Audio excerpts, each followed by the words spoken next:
Live and exclusive from SSE Arena in Belfast, the Giants hosting the Cardiff Devils. It's quarterfinal time in the Challenge Cup on Free Sports.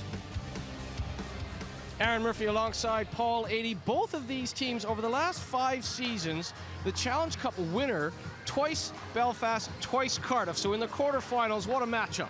Yeah, what a great matchup. You know, 2 teams that have been dominating the Elite League in terms of trophies for a few years now. And we've got them in the quarterfinal. We couldn't ask for anything better. Normally you see them in the semifinal or the final, but what a matchup this is, Murph. We were just talking about that with Chris Ellis, who will join us a little bit later rinkside. And you talk about it, I mean, 2 for the Giants, 2 for the Devils. It's almost, we're embarrassed by the matchup, the embarrassment of riches to have these 2 teams in a quarterfinal. Almost ashamed to see one of them go. Yeah, it is, and if you look at the Giants, they can win it 3 times in a row, which would be great for them, but you know the Devils are going to want to knock them off that perch and try to win it this year. Well, if you're just tuning in for the first time, what's been going on with the Challenge Cup and how has it got to this point? Well, let's go now to the VT.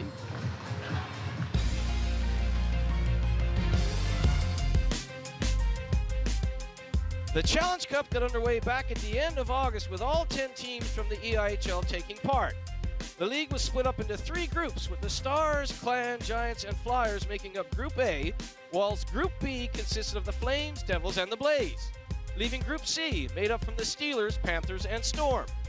After a round-robin style format in which a total of 36 group games took place, it was the top 2 from each group who would progress to the quarterfinals, along with the Giants, who finished 3rd in the larger Group A. The final quarterfinal place will be determined by a one-off play-in game between the 2 best runners-up. This turned out to be the Blaze and Storm, who locked horns in the live knockout play-in game on the 20th of November, with the Storm coming out on top to lock in their place as the last quarterfinalist. The group winners were able to select their quarterfinal opponents, which resulted in these 4 quarterfinal ties to be played home and away over 2 legs. The Stars selected to face Glasgow, and that tie is currently all square at 1-1 after the first leg in Dundee on November 22nd. The remaining 3 ties all get underway tonight with the Giants and Devils, of course, in our live game here, while the Steelers and Storm go at it in Sheffield, and the Panthers and Flames in Nottingham. This will give us our final 4, which will create 2 semifinals, again to be played over 2 legs, in which the highest seed will face the lowest, and the 2 other remaining make up the 2nd semi-final.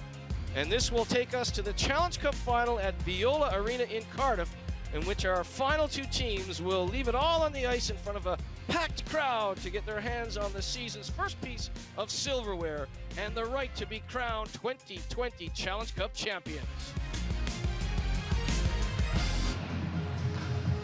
Well, that was a mouthful. I was a little bit nervous to do that explanation there. I don't know if you could tell, but that's how we've gotten to this point, and you know what? Lovely to see how we've gotten to that point. But now let's talk about these 2 huge teams, because when you talk about over the last 5 seasons, the Challenge Cup has been won twice by the Giants, twice by the Devils, once by the Nottingham Panthers, of course, who are still alive in quarterfinal action. But to have these 2 teams at the quarterfinal level, it is indeed a huge matchup.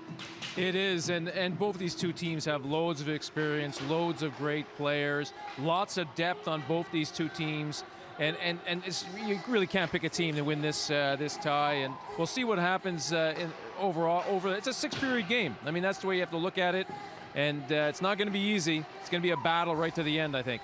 Both of these teams appeared in the Champions Hockey League as well, and at times they seem to be stuck a little bit in neutral in their Challenge Cup group campaign, so maybe that Challenge Cup and the Champions Hockey League at the start, but rounding into form right now despite those long schedules. Yeah, I mean, it's always tough when you have those Champions League games in there. You're right, it's a bit of a longer schedule, and then when you come out of that, it's a bit of, it's a bit of a downer, and then you got to recover and get your rest back, and I think for these 2 teams it's taken a little bit of time, but now you can see they're turning the corner, especially Cardiff are on a bit of a roll right now. So they're probably in a little bit better place than the Giants, still a little bit more up and down the Giants. So this will be a tougher tie for the Giants. I think they're going to need to play a couple of their best games of the season against the Devils to get through. Well, you know what? When you talk about both of these teams and the storied history, the last time we saw these 2 teams on Free Sports was the playoff grand final, and what a classic encounter that was. last season on Free Sports. Beskorowany versus Bounds, and plenty of offensive firepower up and down both rosters. Yeah, it was an incredible final. I mean, we didn't know who was going to really win that to late in the game, and they battled hard for 60 minutes. This was an incredible goal from Fournier.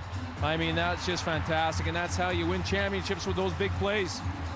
Well, Fournier coast to coast, and Morris said what a captain he was for the Devils, raising his final trophy in a Devils jersey, and a big victory there. Fournier with the game-winning goal, and Bounds a couple of saves on Blair Riley, if you think back to that final. This is Blair Riley, who was the former captain of the Giants. This is his first return to SSE Arena. Yes, these two teams have played twice this season, but both in Viola Arena. So Blair Riley with a bit of a homecoming this evening. Yeah, and I mean, it's always a little bit emotional, a little bit more pressure when you come into these types of situations, and but he's an experienced player, and he's probably been in a situation like this before in his career, so he'll deal with it, you know, without any problem. I don't think he'll just get out there and play like he normally does. He'll want a couple of big moments here on SSE Arena Ice. I'm sure he'll be heckled a few times by the Teal Army.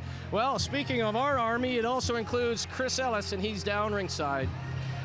Yeah, thanks, Murph. What a night for Challenge Cup quarter-final action this evening. There's 3 other ties. I'll start with the second leg. Glasgow against Dundee. That one is intriguingly poised, tied at 1-1. Glasgow not been in the best of form recently, so fascinating to see who will be the first team into the semi-finals.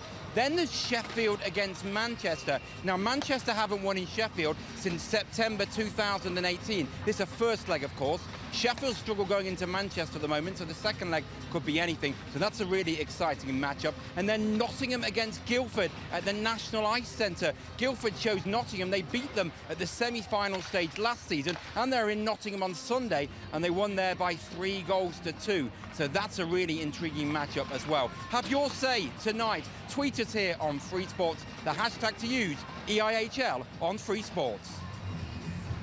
Thanks to Chris Ellis ringside. He'll have updates all game long, and we've got plenty more build-up after this quick break on Free Sports. SSE Arena and Free Sports coverage of the Challenge Cup. Aaron Murphy alongside Paul Adey, but it's Chris Ellis across the way with some team news. Yeah, thanks, Murph. The team news for the home team, the Belfast Giants.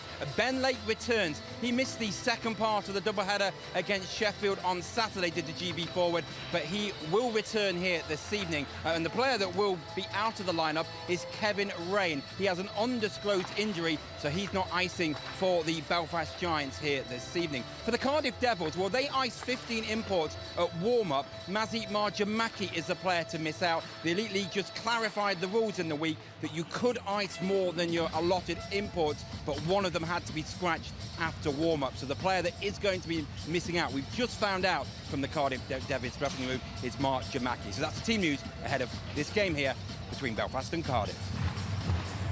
Well, you know what? You talk about missing someone like Mazi Marjamaki. Well, Kevin Rain is just as big a loss, and I mean, he's been really good, and you saw there in the playoff final last year, he had a goal for the Giants, but he also plays an abrasive style of hockey, so they'll miss him. Yeah, certainly will miss Rain. I mean, he's, like you said, he's a really good defensive defenseman, physical.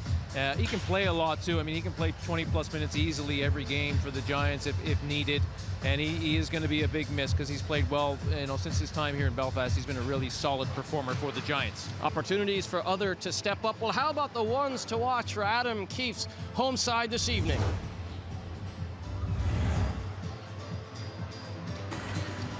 Brian Ward, 6 goals and 14 assists in league play. He's got 3+4 in the Challenge Cup.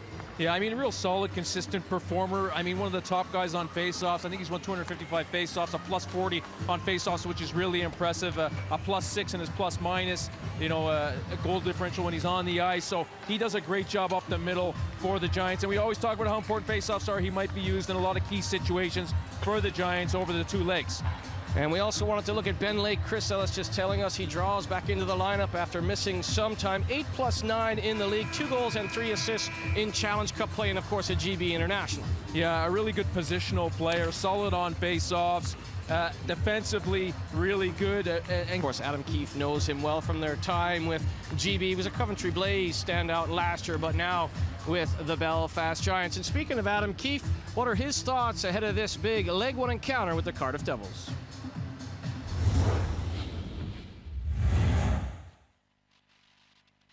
Good evening, Adam. This is a big trophy for you. You won it the last 2 years. It's something that's really important to the organisation. How high do you rate this tournament?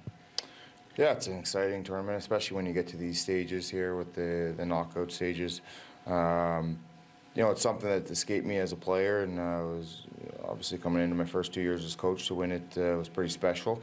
And you know what, as players here, a trophy is a trophy, and you know, I fully expect to be a playoff atmosphere tonight. Just talk about Belfast as a whole. Maybe one thing people would say was inconsistent, maybe summed up by the weekend against Sheffield. Mind you, most teams are inconsistent. Can you put your finger on where you need to perhaps improve as a roster? Well, I think you know, one thing we have learned since it's the middle of December now, we know which way that we need to play to have success, and the times that we've done that, we've found success, and we need to make sure that we play to our strengths and to our identity, and obviously we need a bit of puck luck here and there as well. You know, scoring one goal or getting shut out is obviously no way to win a hockey game. So we need to stick with it and not get frustrated and start trying to cheat offense on that side of the puck, and just stick with our process and let it get us there. Trust it. What things do you think you've done the best, though, this season, if you could highlight some things? Well, I think our defensive play has been pretty solid throughout the entire season, right from the Champions League. Sorry, I think we had no choice but to be sound defensively going into that tournament, and so it was an area we really focused on, and I thought we've carried it well throughout this season. Like I said, we need to continue to stick with that mindset and try and win those close games as tight as possible. Good luck this evening. No problem. Thank you. Well, thanks to head coach Adam Keefe for joining us. But Adam Keefe has the playoff stare going right there. Yeah, he looks ready for this one. He looks pretty calm and relaxed, but I'm sure he'll heat up a little bit when he gets behind that bench. Well, we know that for sure, and this is one of their big rivals, the Cardiff Devils. Let's have a look at the ones to watch for the visitors this evening.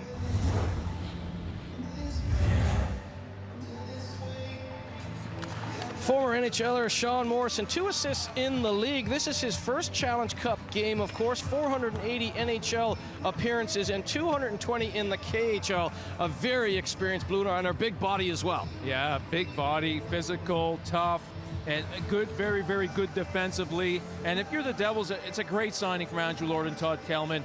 They looked at their team and thought, we need a little bit more depth on defense. We get an injury. They want to have a run at the league title. This is a perfect signing as far as I'm concerned. Great signing, and then you know what he's known for is maybe his defensive play and his physical play. Well, here is one of the best offensive defensemen in the entire EIHL, Gleason Fournier. Yeah, and he's a big game player. That's what I like about him. When they need a big goal or a big play, he delivers, and you need that offensive defenseman who's able to jump up into the play and make things happen. Fournier is great on the power play, and don't knock him. I mean, he gets the job done defensively also. Well, he had that winning goal against the Belfast Giants in the playoff final last year. So, like you said, a big game, a player. And it's interesting, you wanted to look at the 2 defensemen there. We didn't even talk about Ben Bounds. We didn't even talk about Joey Martin. That's how deep this Cardiff Devils team is. Yeah, really deep. And Bounds, we know what he can do in a big game. And Martin also. I mean, they're 2 incredible players. I mean, both these 2 teams have a lot of great players. It's hard to pick 2 every time we step up and do this because they have so many great players. Well, let's hear now from head coach Andrew Lord.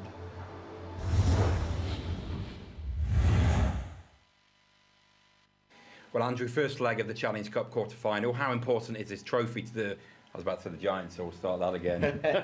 I would have looked an idiot. Okay, here we go. Andrew, well, first leg of the Challenge Cup quarter-final here. How important is this tournament? It's a tournament that you've done well in as a club. How high do you rate it? Yeah, it's huge. I mean, I think it's awesome. It's a real, it's tough. 2-legged affair against anyone in this league, especially the Giants, is going to be hard. And I think we're very excited for it. It's going to be a battle. I'm looking forward to it. I know the guys are also.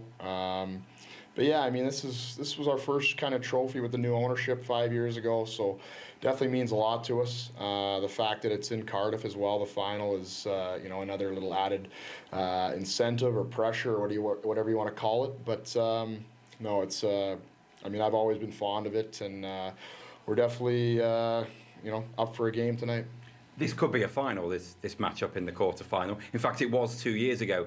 How intense is the rivalry? There's something quite good between the two sides. Yeah, it's you could say both clubs wish they did a little better in the preliminary round there, or I guess the group stage, because it's a shame we're playing now. But it is what it is, and I mean it's a great rivalry. You look at the connections between both teams. I think there's a lot of emotion from both sides, and there's a lot of respect from both sides. But obviously, both want to win very badly.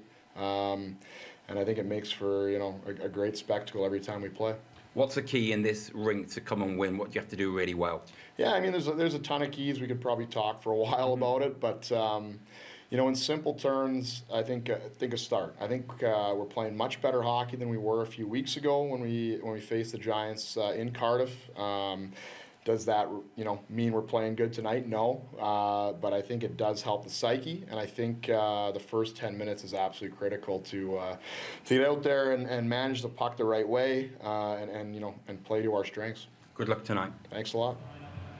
Interesting to hear. He mentioned that probably both teams wish they had a little bit more success in the group stage. We talked about off the top about how sometimes the Champions Hockey Leagues can be so taxing, but now both these teams, they have to look at this as an opportunity to get that Challenge Cup going, because as we just said there, it could have easily been a semifinal or a final like it was a couple of years ago. Yeah, you're absolutely right. And the thing is you're right when saying the Champions League sometimes slows teams down, and they get into the group stage of the Challenge Cup shorthanded a few players, then they lose a couple of games maybe that they figured they would win, then all of a sudden they're in a battle to qualify for the quarterfinal. I think that was a little bit of the case for Belfast and Cardiff in this one, and that's why they're in the quarterfinals. But both these two teams, let me tell you, they want to win this. They want to go on and win the Challenge Cup. It's a big trophy in the league, and they're going to be hungry for it. Great to hear from Andrew Lord and Adam Keefe before the puck drop. We'll be back after this quick break with all the action from SSE Arena. Welcome back to the SSE Arena in Belfast, live and exclusive of the Challenge Cup on Free Sports. Belfast were third in Group A on 5 points, but they are looking for the three-peat. They won this competition in 2018 and again last year, beating Guildford in overtime.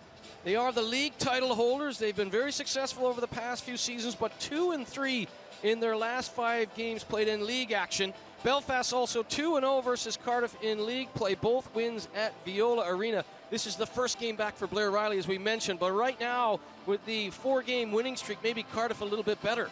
Yeah, I think you're right. I think they are playing a little bit better, but the Giants are at home, and they're going to see this as an opportunity to try to get a win and maybe a couple of goals advantage going into Cardiff. So this will be an interesting matchup. This was the doubleheader weekend at Viola Arena. Big 4-3 overtime victory for the Giants on the 23rd of November. And then on Sunday, a much more compelling effort, 4-1 over the Devils at Viola Arena. So the Devils will have that in their mind. They'll want to get going here. And as we mentioned, the Devils have won 4 straight in league action coming into this encounter this evening at SSE Arena.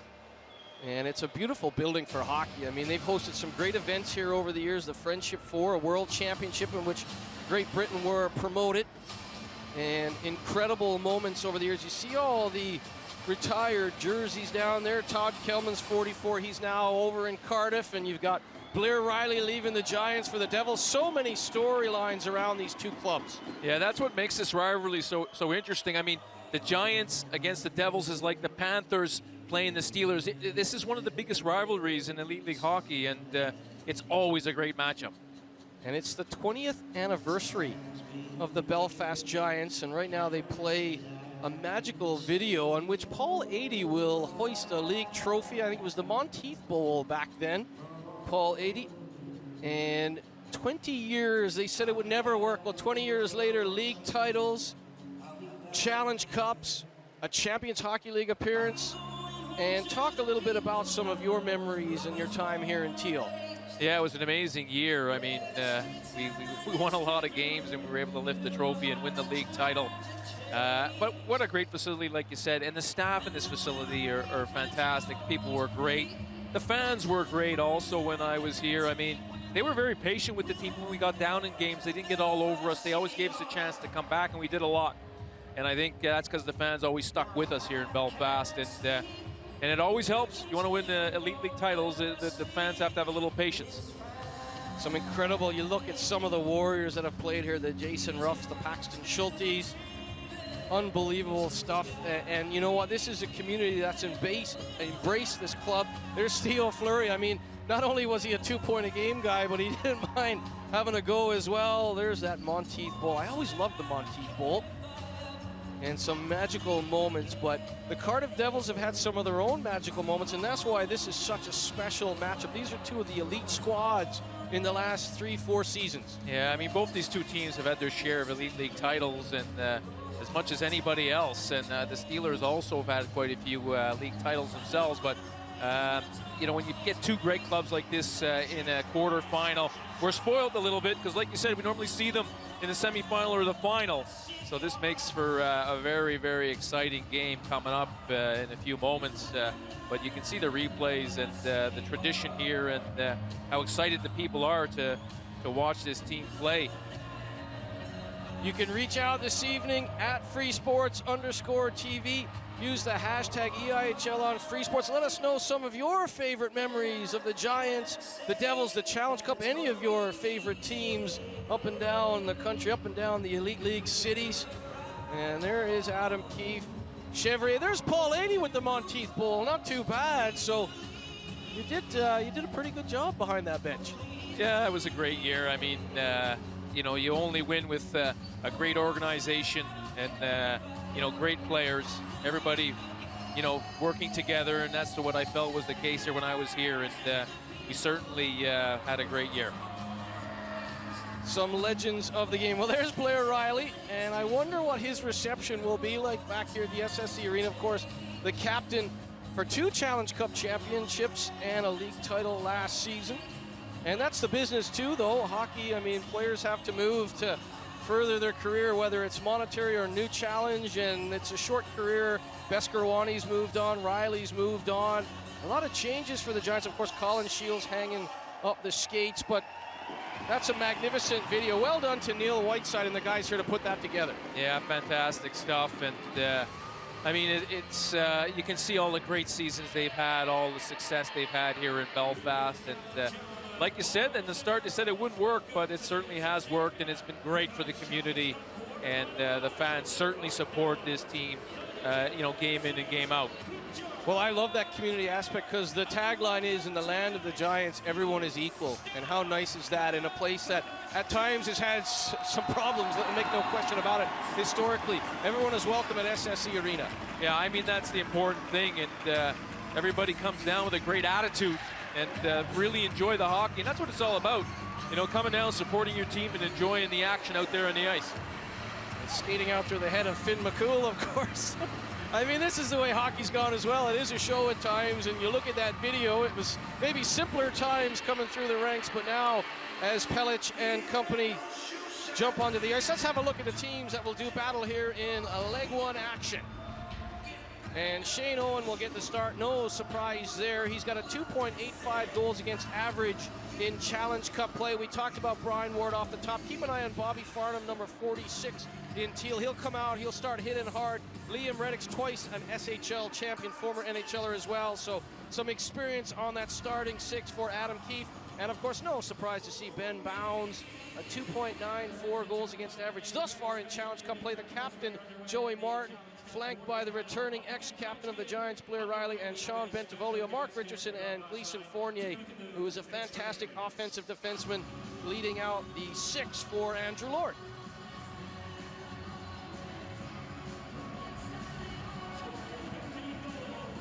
Now, I've been told there's a special surprise.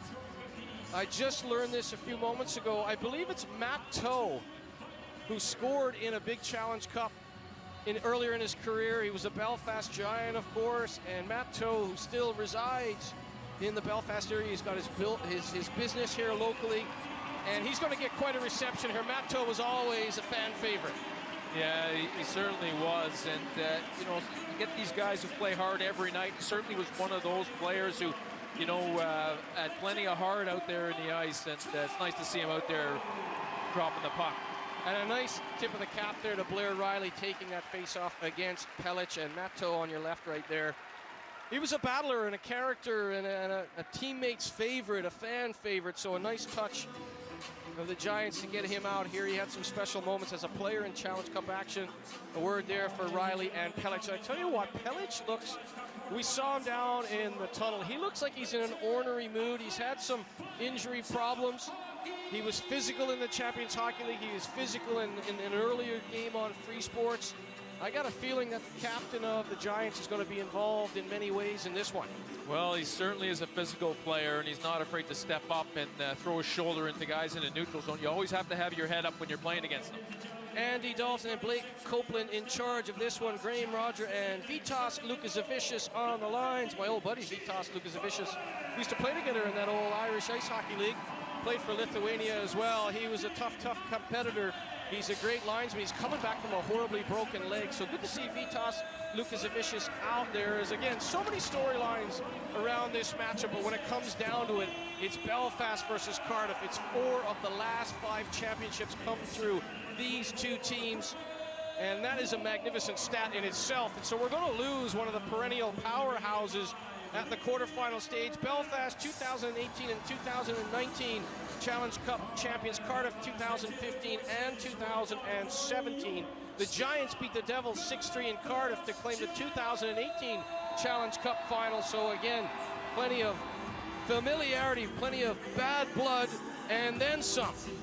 Martin will dig in against Ward.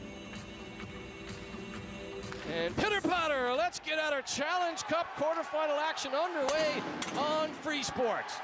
Fournier will dump it in. Reddick's calling for it on the left side, but it's Riley barreling his way into the corner. Riley to Bentivolio. Martin is camped out front. Riley with the shot. Oh, he fans on that. Off the heel of his stick, and maybe he's trying too hard there. He's got the adrenaline going here in his former home barn. Good play by Bentivolio, though. And here's Pelech. We said it. He's going to step up time and time again, but he's taking himself out of the play here as he went after Fournier. Here's Richardson. Richardson goes to the backhand, throws it through the crease, and Riley got a piece of that and just tipped it wide. But you said it, Pelech. You got to have your head up there, and Pelech went straight for Fournier. Yeah, a couple of times he tried. He's just sending him a little message. If you're going to come flying through the neutral zone and I'm on the ice, I'm going to take the body. And also Fournier activated on the wide side. He was in a good scoring position. The puck just didn't come to him. So you can see Fournier's not going to be sitting back in this one. Goodwin will take over. And both teams, you know there's going to be that adrenaline pumping. Lake and company feeling it. The home crowd behind them. But you've got to kind of settle down and play within yourself because you don't want a mistake early on here. Remember, it's aggregate over these two legs in the Challenge Cup. Here's Jardin up the left side. Batch will deflect it into the corner. Haddad chasing it down. Haddad's had a real good season. Dixon goes to the front of the net. Haddad protects the puck well against Mullen. Mullen doing a good job trying to force him to the outside, but Haddad is happy to walk to the point and now slide it into the corner for Dixon.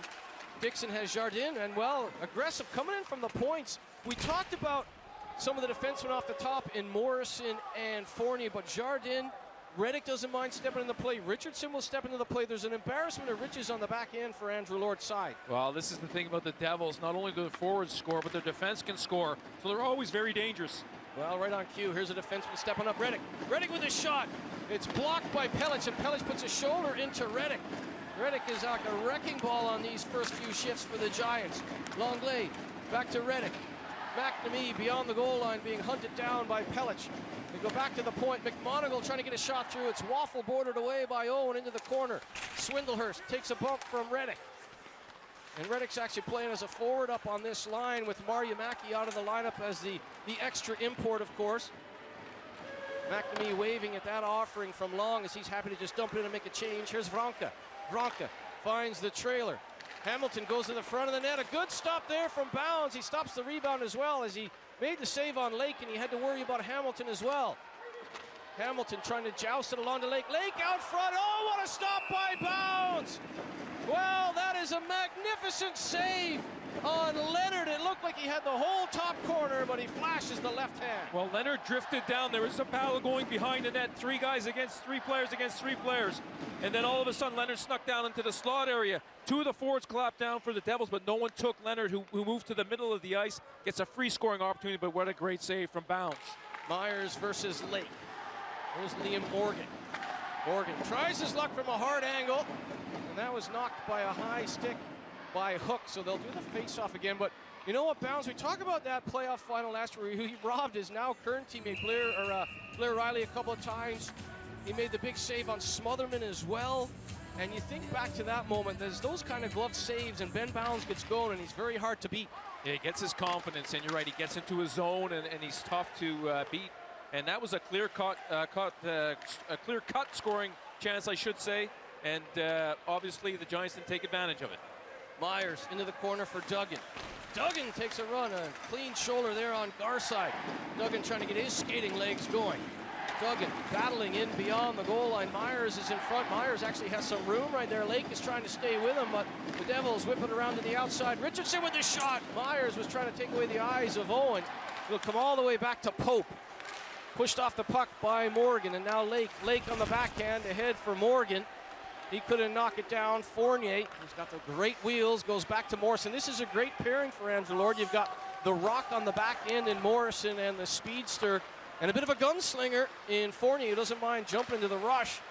Here's Morrison. Morrison's got the big shot as well, though, so it's a great pairing. Morrison swings out wide. Back to the point, and the shot from Riley is right on target, turned aside. Here's Reddix. Saved by Owen from distance. Riley leaned into that, but I think Riley's looking for a rebound or extended offensive zone pressure, and they have it. Here's Riley with the shot. Morrison on the right side. Morrison throws it in front. Riley got a piece of that. It came off the shaft of his stick, and now Liam Reddix will go up the right side to Farnham. Farnham all alone in the corner. He's going to have to get his head up as Morrison's coming. Here's Ward. Nice feed from Farnham. Now Farnham will go to the front of the net. Ward dishes it off. Here's Swindlehurst activating from the right point, and he's going to take a bump from Morrison. Here's Reddix. Reddix has room to walk the goal line. He's trying to get it out front to Ward, but it's intercepted by that long stick of Morrison. Pellich throws it back against the green, trying to get it in front, but Mart intercepted that, and Jardine will come away. He won the Kelly Cup with the Newfoundland Growlers in the East Coast Hockey League last year. Swindlehurst runs into Batch, and that's like hitting granite when you're running to Josh Batch. He's happy to take a hit to make a play. He'll get out front now as Haddad's shot is turned aside by Owen. Batch will go to the front of the net again. Here's Lewis. Some kind of pace in this one. No whistles. 14:45 remaining, and Dixon on the backhand couldn't get the shot away. He'll go back to the point to McMonigal. McMonigal tap dancing, slides it around for Dixon, and Dixon will play it into the corner. He was looking for Haddad. Will be picked up by Lake in 5.5 minutes, hardly a stoppage. A good flow to this one, Murph, and a good forecheck from the Dixon line, really putting the Belfast Giants under pressure. Dixon to Batch. Batch trying to go back to Lewis. Good active stick there by Goodwin, and David Goodwin trying to get away from Lewis, but Lewis settles it down. No ice, says the linesman Graham Roger.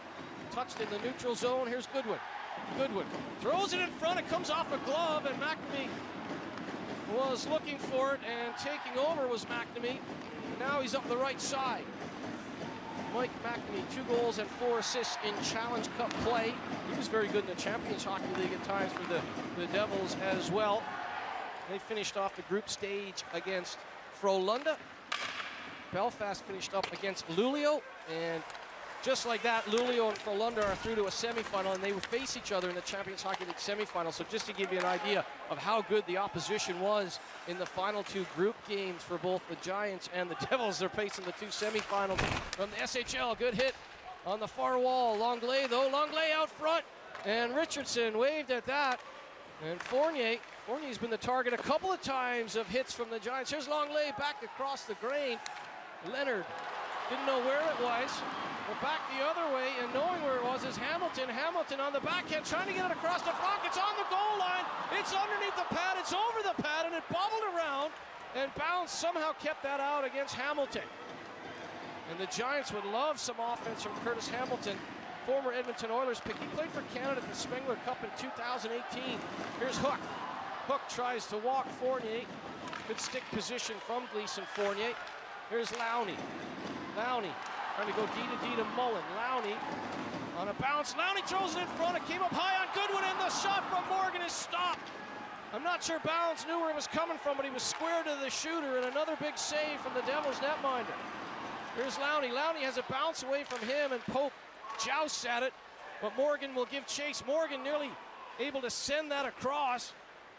If he was able to get a stick on that, it looked like Ward was all alone at the blue line, but not to be. Myers in on the forecheck, chasing down Lowney. Lowney gets the puck ahead, and finally a whistle. Almost, it was well over 7 minutes without a whistle.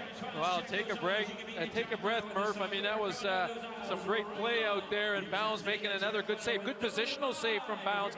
You can see right here, the puck comes sliding across. Bounds keeps his leg down as long as he can. Eventually, Fournier gets enough on it to clear it from behind there, but you can see Bounds right here really coming out and challenging the shots, and there's a good first save right there. That's a good second save. Also, he does see it, and he's just in great position.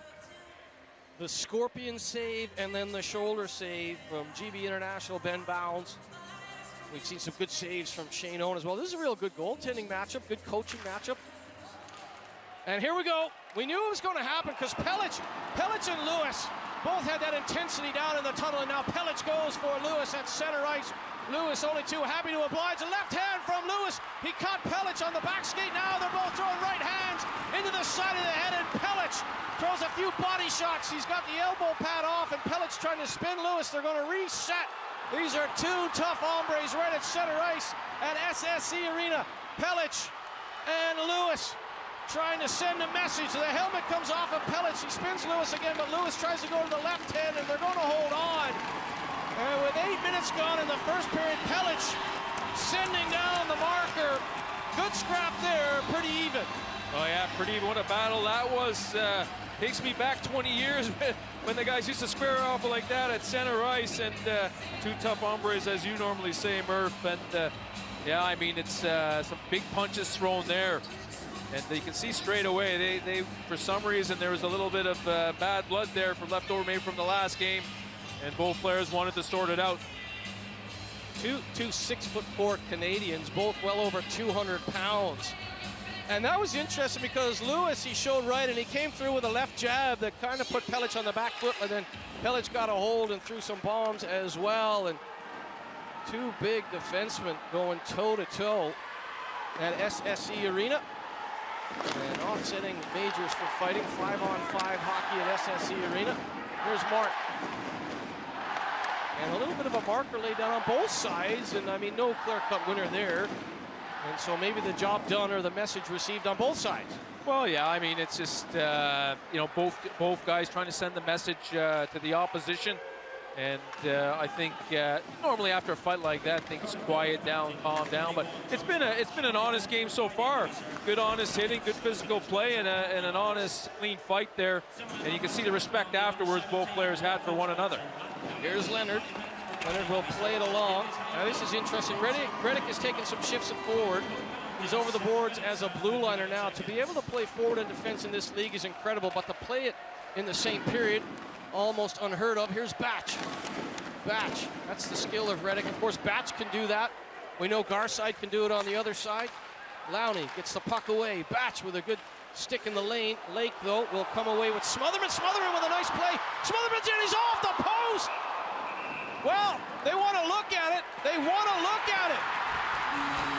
It rang the iron, but the referee, Blake Copeland, says it's under the bar.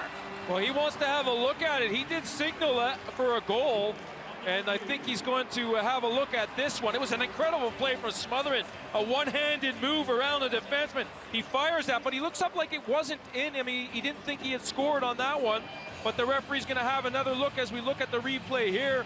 What a great move there. Well, that's hard to tell. The referee thought maybe it went in. That's hard to tell.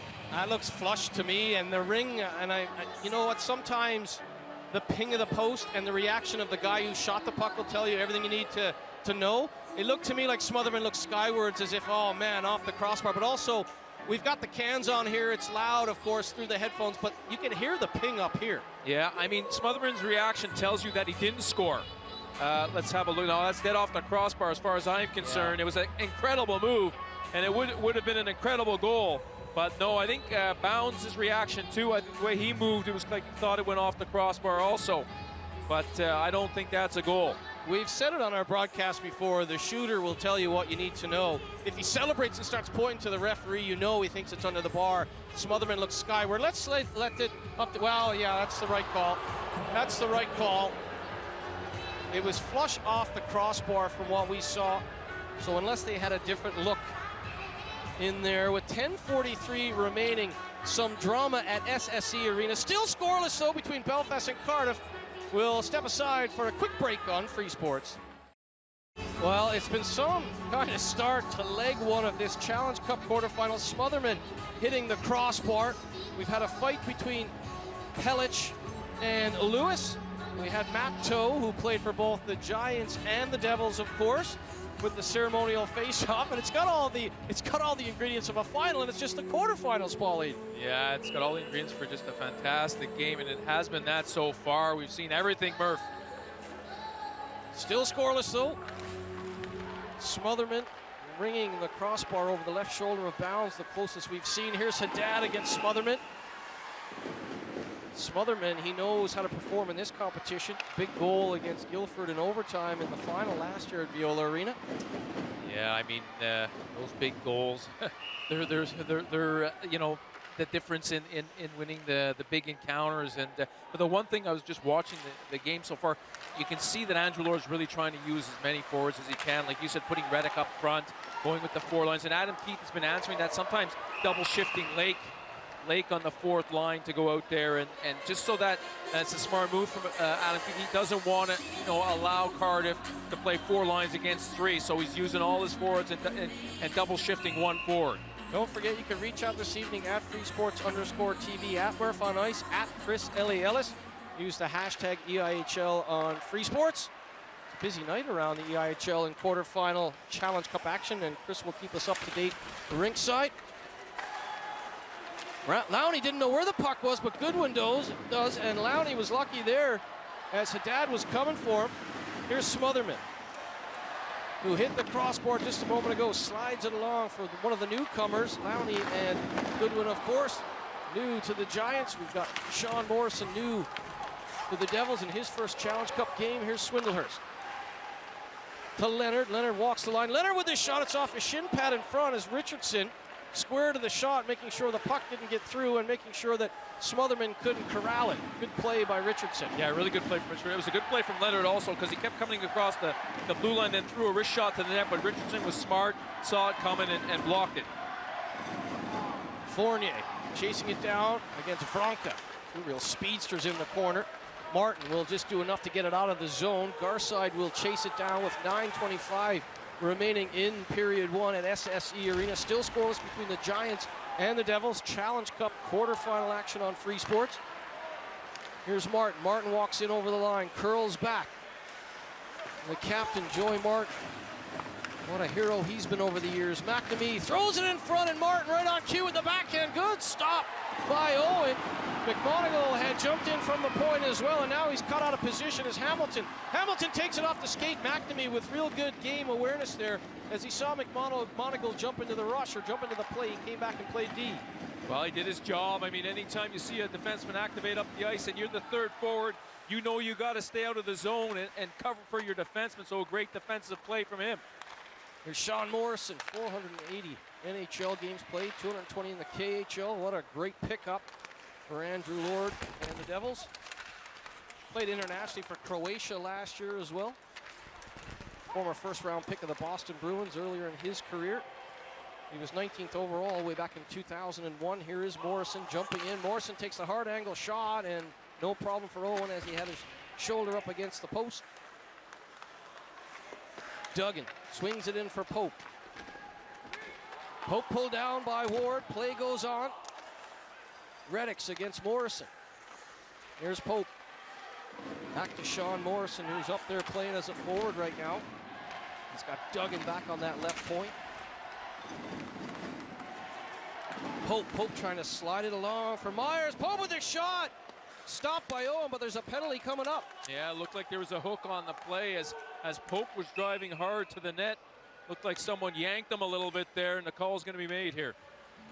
Bounds got to the bench for the extra attacker, but touched up by the Giants. It's going to be a hooking penalty to Ward. Yeah, Ward's going to go off here. He didn't have much of a choice. He knew there was going to be a really good scoring opportunity if he didn't get that hook in there, but now it's going to give the Cardiff Devils an opportunity to power, and they have a good power play. 2 good units, actually, they can put out there on the ice. Cardiff 23.3% in Challenge Cup play on the power play. Belfast 84.9% on the penalty kill in Challenge Cup action. All stats we talk about tonight, whether it's goals, assists, power play, they're all Challenge Cup. Yeah, I mean, obviously there's the Elite League stats and there's the Challenge Cup stats. Sometimes in the Challenge Cup they're a little bit more inflated than what you would get in the Elite League. Here's Haddad. Back for McMonagle. McMonagle lets that go along to Morrison. Morrison's got Dixon in front. Dixon out front. Good stick there by Owen. As Longley was trying to tap pass it out to Dixon. Great paddle on the goalie stick by Owen in the lane. Here's Longley back to the point, and that's deflected up and out by Lake. Another good stick in the lane, this time by Lake. Yeah, great play from Lake, and certainly is a very good defensive player. I mean, we know he can score, but he's also smart in the defensive zone and a good penalty killer. McMonagle with the giveaway to Reddix. Reddix looking for the shorthanded chance. He's knocked down by Dixon. A rare defensive gaff by McMonagle. And now here comes Goodwin. Goodwin's got good wheels. He's just going to try and get the shot on. He either wants a face-off or a rebound. He'll get a face-off deep with 55 seconds remaining in the power play for the Devils. Yeah, smart play from Goodwin. He knows he's not going to probably get a second chance, but he throws the puck to the net. And he goes in looking for the rebound, forcing Bounce to hang on to it. And now the face-off is all the way down in the Cardiff end of the ice. And again, it takes time off the clock to have to win the draw, get down the other end. So it's just a smart play getting that puck to the net. You can see the Giants have been fairly aggressive on their PK, lining up in a 1-1-2 at times and not allowing the Devils to throw that puck back. Fournier swings it out wide to Martin. Martin to Blair Riley.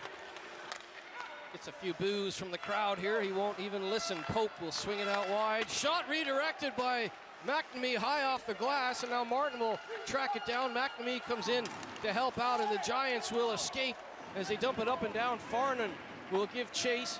Bounds looks up, sees Bobby Farnham, slides it away from him to Pope. Bounds confident in his puck handling abilities there on a charging play by Farnham. Here's Fournier.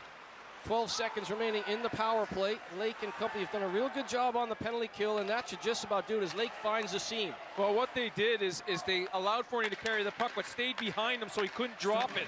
And then it took him out of what they like to do on their breakout. Oh, what a shot by Martin! Joey Martin with a dart into the top corner. The penalty had expired. It'll be a 5-on-5 goal. They won't care. Joey Martin with his 4th of the Challenge Cup, and that is some kind of wrist shot. Wow, that is an incredible wrist shot. There was a lot on that shot, and Martin's been scoring in his recent games. He's gotten that confidence back, and he's been putting the puck in the back of the net. Good job also for the Devils to drive hard to the net there. From McNamee screening Owen on the shot a little bit, but that is just a quality shot from Martin.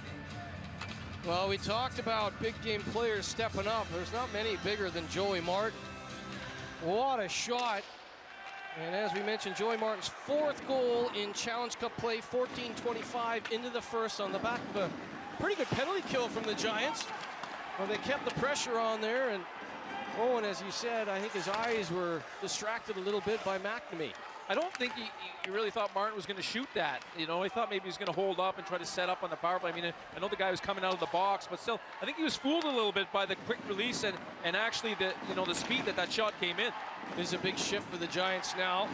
Often you can get like a chance straight away off the reset if a team is still thinking about the big goal they just scored.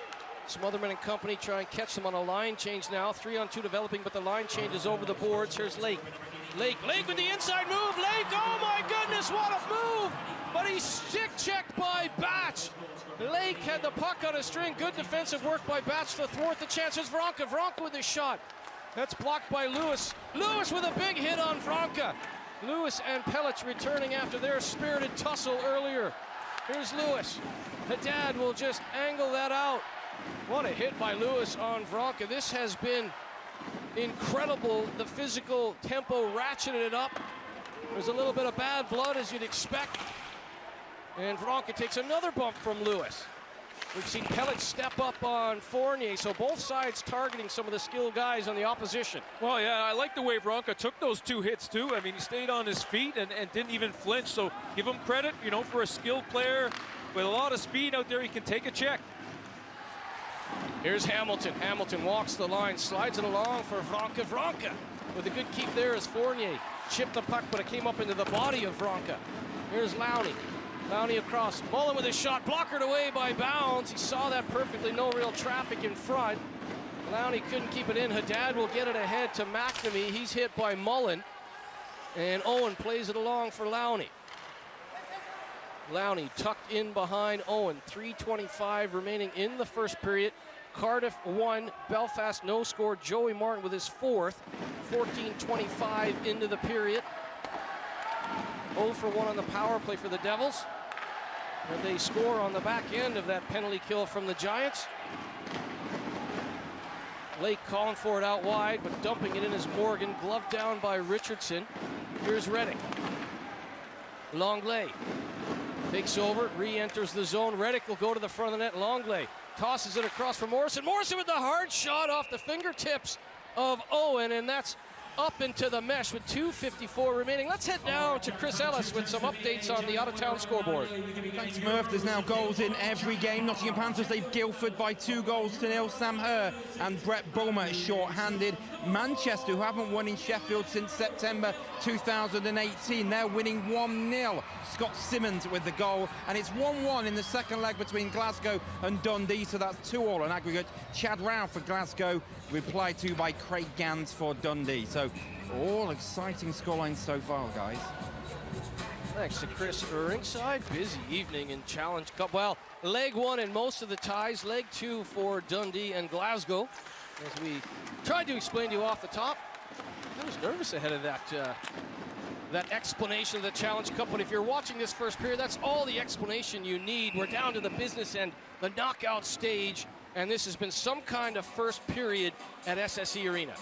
Yeah, I mean, it's been a great period. We've seen everything, and both boys have made some quality saves. Also, we haven't talked about them a lot, but they've made some great saves. And right now, I mean, you can see the Devils are trying to build on that lead. They're trying to get another one before the end of the period.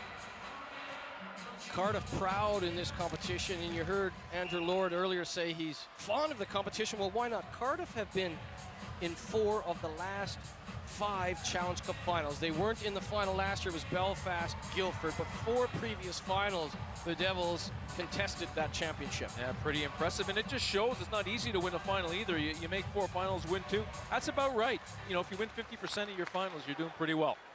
Right now, the Devils have an eye on, if you will, stopping the three-peat ambitions of the Giants, who won in 2018 and again last year in 2019. 2018, they beat the Devils, of course, at Viola Arena. They won on Viola Arena ice again last year with an overtime victory over Guildford. Here's Lake. Throws a hit on Martin. Martin battles right back, and now Martin will intercept the pass from Garside. 3-on-2 developing. Martin comes away with Jardin and Bentivolio. Here's Martin. Martin with a shot right into the chest of Shane Owen, and he'll hold on for a face-off in the Giants zone with 2:03 remaining. Well, you can see Jardine jumped all the way up into the play and went hard to the net, which allowed Martin to get a shot in there with a screen.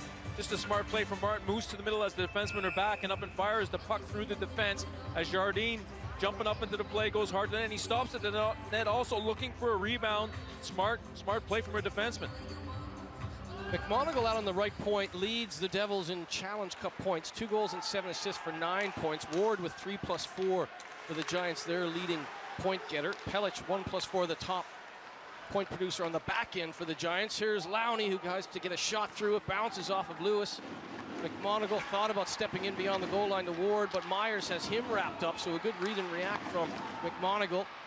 Turning and firing. A high shot from Farnham, easily gloved there from Bounds, but it'll be a face-off to his left. Yeah, some good move, some good movement out there from the Belfast Giants, and just trying to get something going here, trying to get a goal before the end of the period. Bounds juggled that shot a little bit, then covered it up quickly, and is willing to take he's not going to take a chance and move it with 1:37 left here in the first period. Dixon wins the draw back to McMonagle. Lewis to Haddad.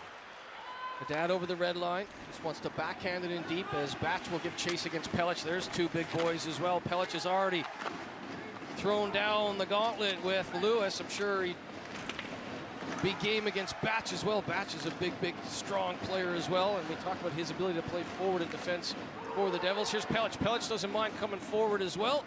And Pellich tucked in behind the goal. Long reach.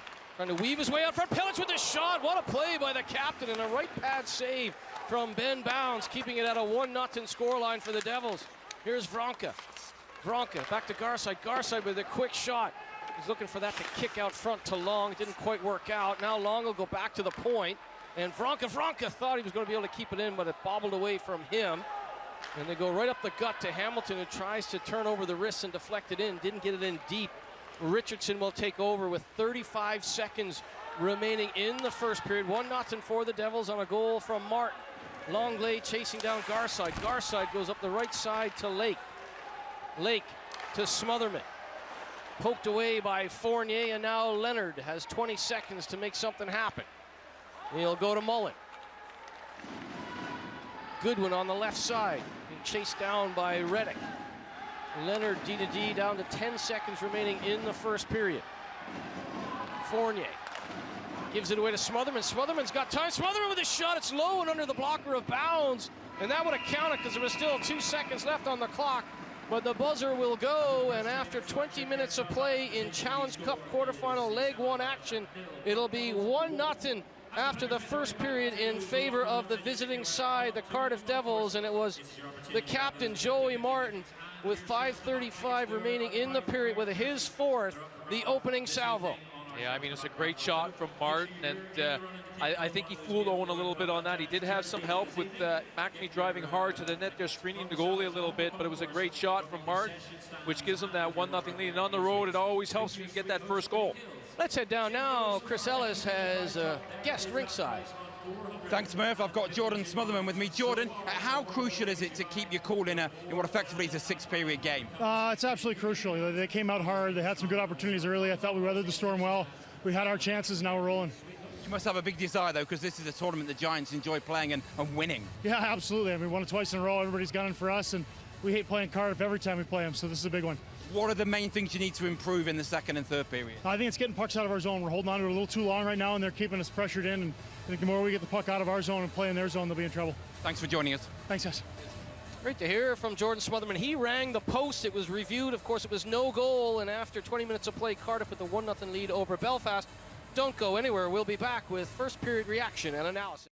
Back to SSE Arena. Aaron Murphy alongside Paulie. What an opening 20 minutes. Challenge Cup quarterfinal. Leg 1 action between the Giants and the Devils. Shots on goal. Belfast 12 and the Cardiff Devils 10. Face-offs 10-5 in favor of the Giants as well. So the Giants did a lot of the things you need to do to win a hockey game, but it's the opening goal, of course, from Joey Martin. But before that, what a chance from Smotherman, and it looked like it maybe was going to be 1-0 in favor of the Giants. Yeah, it was just a great one-hand move, and the quick shot goes off the crossbar. They had a look at that, but it clearly wasn't in. But watch this one-hand move there. He catches the defenseman reaching, and he just outreaches the defenseman, makes a nice move, gets a good shot away. And unfortunately for him, it's off the crossbar. Bounds was pretty happy that went off the crossbar. The ping off the post told us from up here that I thought it was off the bar and out, and certainly the reaction you see there, it's a no-goal, but Jordan Smotherman looked skyward, and we often say the shooter will tell you all you need to know, and he looked like a player that knew that it was off the post. Yeah, exactly. I mean, by his reaction, you could tell he knew it was straight off the crossbar, but they're going to have a look at it. If they're not 100% sure, rightfully so. You have a look at it. A big game like this, you don't want to make any mistakes. We talked about the face-offs off the top, and you talked about Ward and his ability to win key face-offs. Well, when you're winning 10 of 15 face-offs in the opening 20 minutes, you'll be very happy for head coach Adam Keefe. Yeah, I mean, that's a good statistic, a positive thing to look at after the first period. And we always talk about it. You keep winning a lot of face-offs. You get puck possession in the offensive zone. You create some opportunities off the face-off, but also with your cycling. So maybe at some point that could pay off for the Giants. The referees let them play as well. Just the one power play in the first period. 0 for 1 for the Devils. But on the back end of that successful penalty kill from the Giants, it was Mr. Devil himself, Joey Martin, with a big goal. The opening goal of this Challenge Cup series. Well, it was a good job from McNamee. Drives hard through the middle of the ice, dishes it off to Martin, who releases a quick shot. McNamee continues on to the front of the net, screening the goalie a little bit on the shot. I think Owen just loses it because of the position of McNamee and the quick release and the shot through the defenseman. And Martin didn't take any time. Once it was on his stick, he released it really quick. Doesn't give the goalie much time to move across. And he picks the top corner over the blocker. Fantastic finish from Martin. Joey Martin, 4 goals now in the Challenge Cup. He missed a long stretch in the Champions Hockey League, and he's finding his footing in really a big part. The Devils have won 4 straight in league play, and that's a big goal from the captain. Yeah, I mean, we know he's a great player, and like you said, he missed quite a few games, and he was still getting his assist, wasn't scoring so many goals, but now he's starting to heat up, and that's a good sign for the Devils, because if he gets hot and continues to put the puck in the back of the net, and the Devils keep going, keep winning, get on a roll, they might put a gap between some of the other teams in the league. Well, we talked about the 4-game winning streak of the Cardiff Devils. Right now, 2-3 in their last 5 games played in league play for the Giants. It's time to go rewind back around the league. The Giants and the Steelers here from Saturday.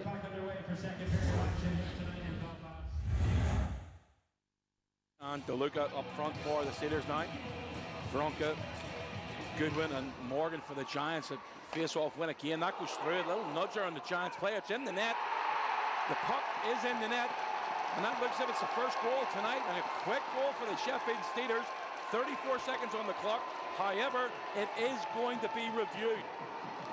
Guessing goaltender interference would be what the Giants are looking for on this play, but I don't know. We'll see it now. See, he slides into his net there, so if he slides in and it's not deemed to be goal interference, then it's going to count. He's holding his hands up there as if it is a goaltender interference. We can watch the screens here behind us in the arena, and it is going down to have a look at it. I'm not sure. I think it's going to stand. I think it's going to stand as well. Now to Veronka to the outside. Morgan with a shot well blocked in front. And the Steelers try to clear it. Breaks into the slot. It's going to go 5-hole that time. The puck is covered up by Duba. A late whistle from the official here. Davy Phillips and Bobby Farnham coming together there. And Farnham asking him out. So not going to happen on this occasion. No, it's going to be a feisty game tonight. You can tell right off the hop. Anyone who's in that crease area is going down onto their backside. Belfast again on the attack. Mullen can't get it out of his feet. There's a little bit too far forward in the play. There's a chance here. Hamilton sends out front. Belfast at the post. It comes off the back of Duba. And Duba gets a little bit of luck. A great save by Duba at the back door as the puck came across from the right side. And Smotherman sent it goalward. But a fantastic save by the Steelers, not Mantmire. A little bit of luck and then a fantastic save. But the Giants looking very good on these last couple of shifts. Jonathan Phillips, though, sends it inside. Phillips gets it back. Nice stick there by Patrick Mullen, but still in control of the puck as Jonathan Phillips gets it back to Davy Phillips. Davy Phillips sends it forward, and it's through. I'm not sure if it took a tip in front. The Sheffield Steelers double their advantage and take a 2-goal lead with 15:06 on the clock. Yeah, it's a funny one. Mullen ends up down. It hits the back dasher. It comes up to Davy Phillips, and then it gets thrown out front. It looks like Shane Owens goes to the right, and it comes down low, but hard to see who gets a tip on it. Here comes Patrick Veronka. Veronka tries to go around the outside of Trzynski. He takes him down. There's a call from the trailing referee, and there's going to be a penalty upcoming against the Sheffield Steelers compared to last night. And you could say the same about the Belfast Giants. Pelic gets a shot, rings off the mask. There's a chance as the puck down low. It's covered up by Duba. Brocklehurst and Long, little bit of a shoving match, but the referee's doing the right thing and keeping their whistles in their pocket. Yeah, good play for the Giants. Duba takes that one off the mask and then does well to get down and see if that puck at the near post. Ward and Armstrong battle for it. Tries to get it back as Lemtikov. A nice little bit of footwork there as Valorant has a chance to break forward. The Giants have got their net empty and it's touched home by Lemtikov. And the Steelers take a 3-goal lead with 2:13 to go on the clock. Yeah, it's tough. It puts Adam Keefe in a tough position. Do you pull your goalie? Do you not pull your goalie? When you're on the kill, you're only leveling things up again. But he felt like he needed to do that, and unfortunately, I'd say that pretty much lights out. Aggressively off his line. Managed to clear that empty net at the far end again for Belfast. Kept in at the blue line as Millen goes the length of the ice, and that's finishing it off. An empty net goal. 2 empty netters this evening. 4-0 with the Sheffield Steelers.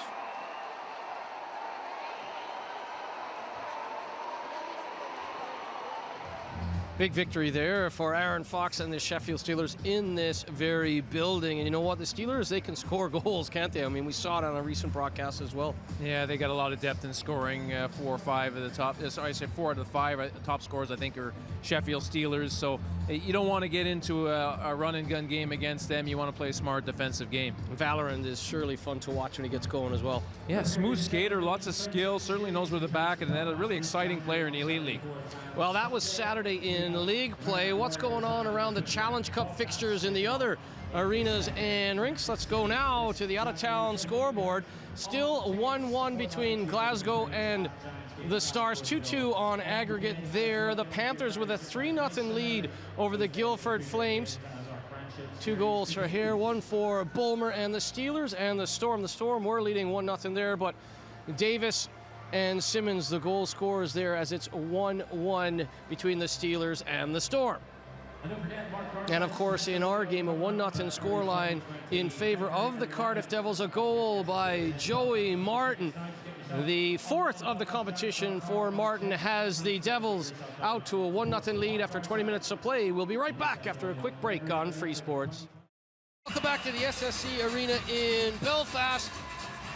A 1-0 scoreline in favor of the Cardiff Devils. A goal from Joey Martin, his 4th of the competition, assisted by McNamee with his 5th helper. That goal with 5:35 remaining in the opening period. Cardiff 0 for 1 on the power play. The Giants, no look on the man advantage as of yet. Belfast outshooting Cardiff 12-10. Face-offs dominant from the Giants 10-5. Yeah, I mean, that's a big dominance there on the face-offs, and you know, hopefully, you know, if you're the Giants, you're thinking hopefully we can take advantage of some of those face-off wins, especially in the offensive zone, and you never know, just to win it, quick shot, go to the net, pick up a rebound or deflection, and tie the game up. And if you're just tuning in, Pelic had a fight, of course. It was Lewis and Pelic at center ice. Smotherman hit the crossbar, a play that was reviewed. A little bit of everything in that opening 20 minutes. You can reach out at freesports_TV, hashtag EIHL on Free Sports. Let us know where you're watching from, who you're cheering for. Here's Bentivolio now on the restart. Second period underway in Belfast. Fournier strips Farnham.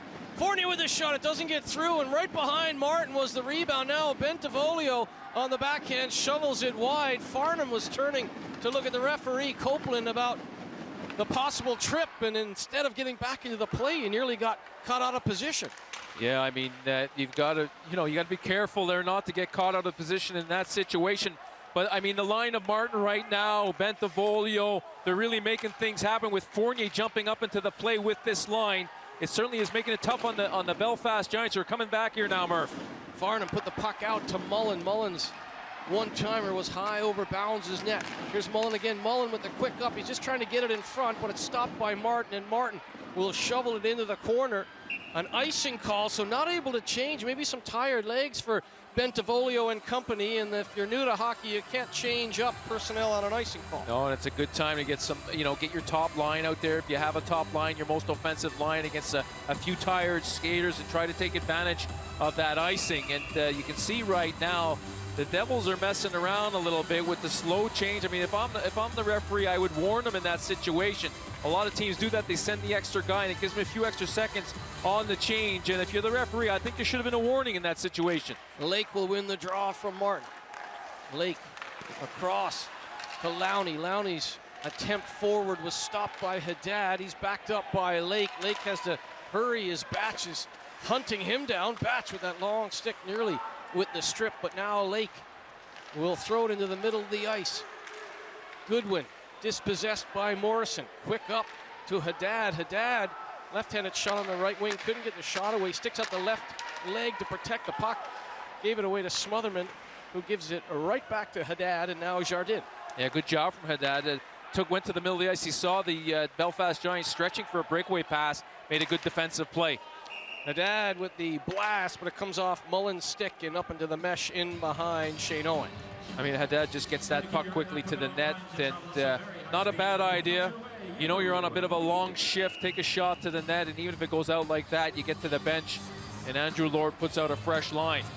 The Giants had good sticks in passing and shooting lanes in the first period. The Devils as well, two very good defensive teams in Challenge Cup play. Belfast concede around 3.1 goals against, and that's the same for Cardiff, about 3.13 goals against thus far in the Challenge Cup. They both, with these elite goaltenders, would like to be possibly a little bit low, but as you said, sometimes stats are inflated in Challenge Cup play. Well, these are two teams that know how to play well defensively, and you look at their trophy cabinets over the last 3 or 4 seasons, and you don't win those trophies without defensive play. And Jardin with an elbow into the kisser of Vronka. And Copeland spots that, and Vronka appears to be okay. Well, that was a bit of a wild spinning elbow from Jardin. Yeah, I don't think there was much in it. I think he just kind of turned and his elbow out. You're right. I mean, maybe a bit of wildness in that elbow catching. I think he was just trying to slow Vronka down from getting past him there because he realized the puck went by him. But the referee didn't miss that, and it's the right call. Belfast 20% on the power play in the Challenge Cup. Cardiff 76.6% on the PK in Challenge Cup play. First power play of the game for Smotherman and company, and here's Smotherman to Mullen. Mullen walks in. Mullen with the shot redirected in front by Ward, high off the glass. Smotherman a forward playing that left point on the back end for Adam Keefe's side, and it will be intercepted by Myers, and Myers will churn down that left wing, chasing down Owen, who plays it to Smotherman. And Myers has been one of the best penalty killers for the Devils the last few seasons. Up, down, and off. Fresh legs, though, that's the key. Here's Lake. Lake for Smotherman. Stick lifted by Richardson. Speaking about penalty killing, how about Richardson? What a warrior he is. Can play in all situations. Always seems to come up with a big shot block in big games for Andrew Lord. Here's Batch. Batch as well, using his size to try and kill this off, and he gets it to former Giant Riley, who goes high off the glass and out. Mullen will track it down with a minute remaining in Jardin's elbowing minor. Here comes Farnham. Farnham knew that was up in the air, tracked it down, gets it to Vronka. Vronka knocked over by Riley. And the Devils will get it up and down, and Lowney will start out at his own goal line. Well, you can see the Giants went to the start of the power play with Smotherman on defense, so they were going with 4 forwards and 1 defenseman. And that's probably because the Giants aren't blessed with many offensive defensemen, Mullen being the best one. Good hit in the corner on Farnham. Farnham happy to take a hit to make a play, and Lowney's shot took a bobble in front. Not testing bounds, though, and now Lowney again turned all the way back in behind Shane Owen. 20 seconds remaining on the power play. Down the left side, Hamilton has Morgan going to the front of the net, and an errant pass back to the point. Nobody home, and Pellich will have to retreat to his own blue line. Yeah, I mean, you know, you can see the Giants right now struggling a little bit to come up the ice with 5 players, and it's more difficult on your power play breakout if you don't come out as a unit. Swindlehurst, as the power play expires, gets the shot on, but it's paddled away by Bounds, and here comes Jardin out of the box. Jardin with the cutback. He's handled by Pellich, and that allows Hook to take the puck. Close there, though, as Jardin sprinted out of the penalty box. Giants 0 for 1 on the power play. Yeah, great play there by Pellich, actually, on that one-on-one to stay with it and not let the scoring opportunity happen. Pellich uses that strong stick. He's heavy on the stick. Through the neutral zone, over the blue line, trying to get a shot away. Pellich just gets his pocket picked at the last second by Gleason Fournier, and then Hook takes a bump. He actually ran into Pellich. Here's Pope. Pope up the left side to Longley. Longley with the back pass. And Pope, nice little move at the line around Leonard. Pope protects the puck, tries to throw it back against the grain to Longley. Longley got a piece of that, but couldn't get good wood on it. Yeah, I mean, it's you can see the Devils were trying to keep that puck in, weren't able to, and there was a little nick at the blue line. That's why the linesman didn't call the icing. Fournier gets it up the left side. Garside will take over, being watched by Martin, who has the lone goal on the board in this Challenge Cup Leg 1 encounter at SSE Arena. We explained the format off the top, of course. There can be no overtime in Leg 1. These two teams will play at Viola Arena next Wednesday in a Leg 2, and that's a game we will have live for you on Free Sports, 7 p.m. pregame show, 7:30 face-off in a week's time from Cardiff Bay. Right now, we just look at the replay here as Pope tries to drive to the net there, throws it in front, but nothing happens from that. The puck is cleared down the ice. But right now, the Cardiff Devils in the first period also, their 3 forwards against the breakout are right down below the dots. I mean, they're very aggressive with their 3 forwards. They're not backing up at all. Martin wins the face-off, high off the glass. Farnham and Ward don't want to touch it. It was knocked down by a high stick. They wanted the Devils to play it. The Devils waited them out, and face-off will come outside the zone with 14:05 remaining in the second period. 1-0 scoreline in favor of the Devils. Well, and I want to go back to that point I was making against the breakout. And I mean, if you're the Belfast Giants, I think what's happening is the Devils think that the Giants aren't willing to stretch off the breakout, so they're very aggressive with their first 3 guys. And if you're the Giants, maybe, you know, you might want to think of trying to get behind the Cardiff Devils a little bit more off your breakout. Here's Jardin. High off the glass, off the thumb of the glove of Mullen, and now Mullen, he couldn't keep it in. He was being chased down by Bentivolio, but he did a good job getting it ahead. And roaring into the corner is Farnham. Farnham's like a freight train when he gets going. He's tucked in. Farnham on the wrapper, and he tries to bounce it off the arm of Bounds. But Bounds had his right shoulder and forearm up against the post. Here's Ward. Ward will keep it in. Reddick's going to the front of the net, but it's Mullen. Mullen with the shot. It was blocked by Richardson. Richardson getting in that shooting lane. And here comes Riley. Riley coming back and getting down onto his belly was Farnham to poke that away. Here comes Mullen. Mullen in over the line. Mullen with some room. Mullen tries to go high on the glove side. It ends up off the shoulder of Bounds. And now it's Hamilton with a shot. It falls in front for Long. Long turns and fires, and Bounds has had enough. He'll cover up for a face-off in the Devils zone. Yeah, good shot there from Long and a good save from Bounds. Good hustle from the Belfast Giants. Mullen jumping in from the blue line, gets that shot in there, but I think it was blocked in front. Looked like Jardine might have got a piece of that one. Good stick-on-stick there, forcing, not allowing an easy shot. Good defensive play from the Devils. Myers versus Long to the left of Bounds, and Myers wins it to Lewis. Reddick up the right side. Pellich will take over, quick up to Vranka. Vranka's foot speed is unbelievable. Gets it to Pellich, who rumbles up the right side, protects the puck so well. Bodied out by Reddick. Good play by Reddick, and McMonagle gets it to the point no further. Hamilton with his shot. A high riser that was nowhere near the target. Here comes Duggan. Sam Duggan throws it back into space. He was looking for Myers. Myers was ahead of the pass. And now they'll come ahead with Swindlehurst. Swindlehurst caught out of position now, and Long is going to have to play defense. Myers knows he's got a forward backing up. He's going to try and exploit Long. Myers goes back to the point, and that's going to come outside the line. McMonagle pushed out by Vranka. Yeah, good play from McMonagle. Didn't panic, kept control of the puck, turned it back, and gave it to Fournier's defense partner. Just a good job from McMonagle there. Coming up on the 8-minute mark of the second period. Garside takes a hit from Dixon to make that play up the right side, but Fournier with the low shot. It was under the blocker of Owen and out the other side. Here's Morrison for Dixon.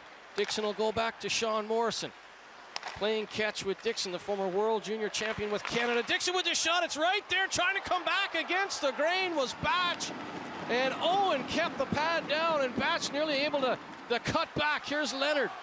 Good piece of goaltending by Owen there, and maybe a bit unlucky by Batch. Yeah, a little bit unlucky. Got a penalty call here, and the Giants are going to go on the power play. Morrison's going to go. Morrison taking the penalty, and that's a big loss for the Cardiff Devils.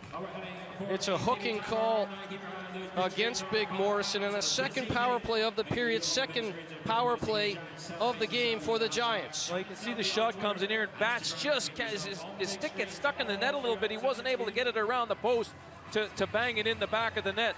We'll step aside for a quick break on Free Sports. Giants with a power play in just a moment. Welcome back. Free Sports coverage of the Challenge Cup. A second power play coming up for the Giants. They are 0 for 1 in the contest, 20% in the competition though, and they win the draw. Here's Mullen. Mullen's got traffic in front. The shot comes in from Smotherman, playing that left point, the forward. He hit the post, the crossbar in the first period. He's in here now with the one-timer. Good stop by Bounds. Goodwin couldn't corral the rebound. Richardson tries to body out on Lake, and Jardin will collect it in the right corner. He'll go high off the glass and pass Smotherman down to Owen. Well, the one thing the Giants have done a lot more in this period is their defensemen have been way more aggressive offensively, moving up the play, trying to make things happen, trying to create a goal for the Giants. Here comes Goodwin. Speedy forward, goes around the net. He's going to come back to Smotherman.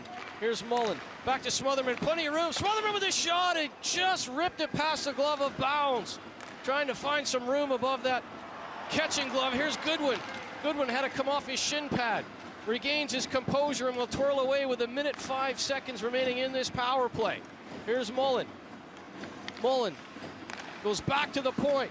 A dribbling shot from Smotherman was blocked by Jardin, and then Jardin takes a little bit of a cross-check from Smotherman. Morrison in the box for the hook, 45 seconds remaining in his penalty. Well, another great defensive play from Jardine, stepping up and blocking that shot. Owen gave the puck away there to Haddad. Haddad couldn't come back out front as Lowney got in the way. Here's Hamilton. Hamilton trying to scoop it past Dixon. Great play at the defensive blue line by Dixon. Yeah, stepping up like a defenseman and blocking that chip in. And the puck goes down the other way, taking a few more seconds off the clock. Lowney will leave it for the speedy Vronka. Vronka slides it along the left wing. Here's Vronka. Vronka, the pass broken up by Haddad and Morgan. His shot stopped by Bounds. Just getting a piece of it was Bounds.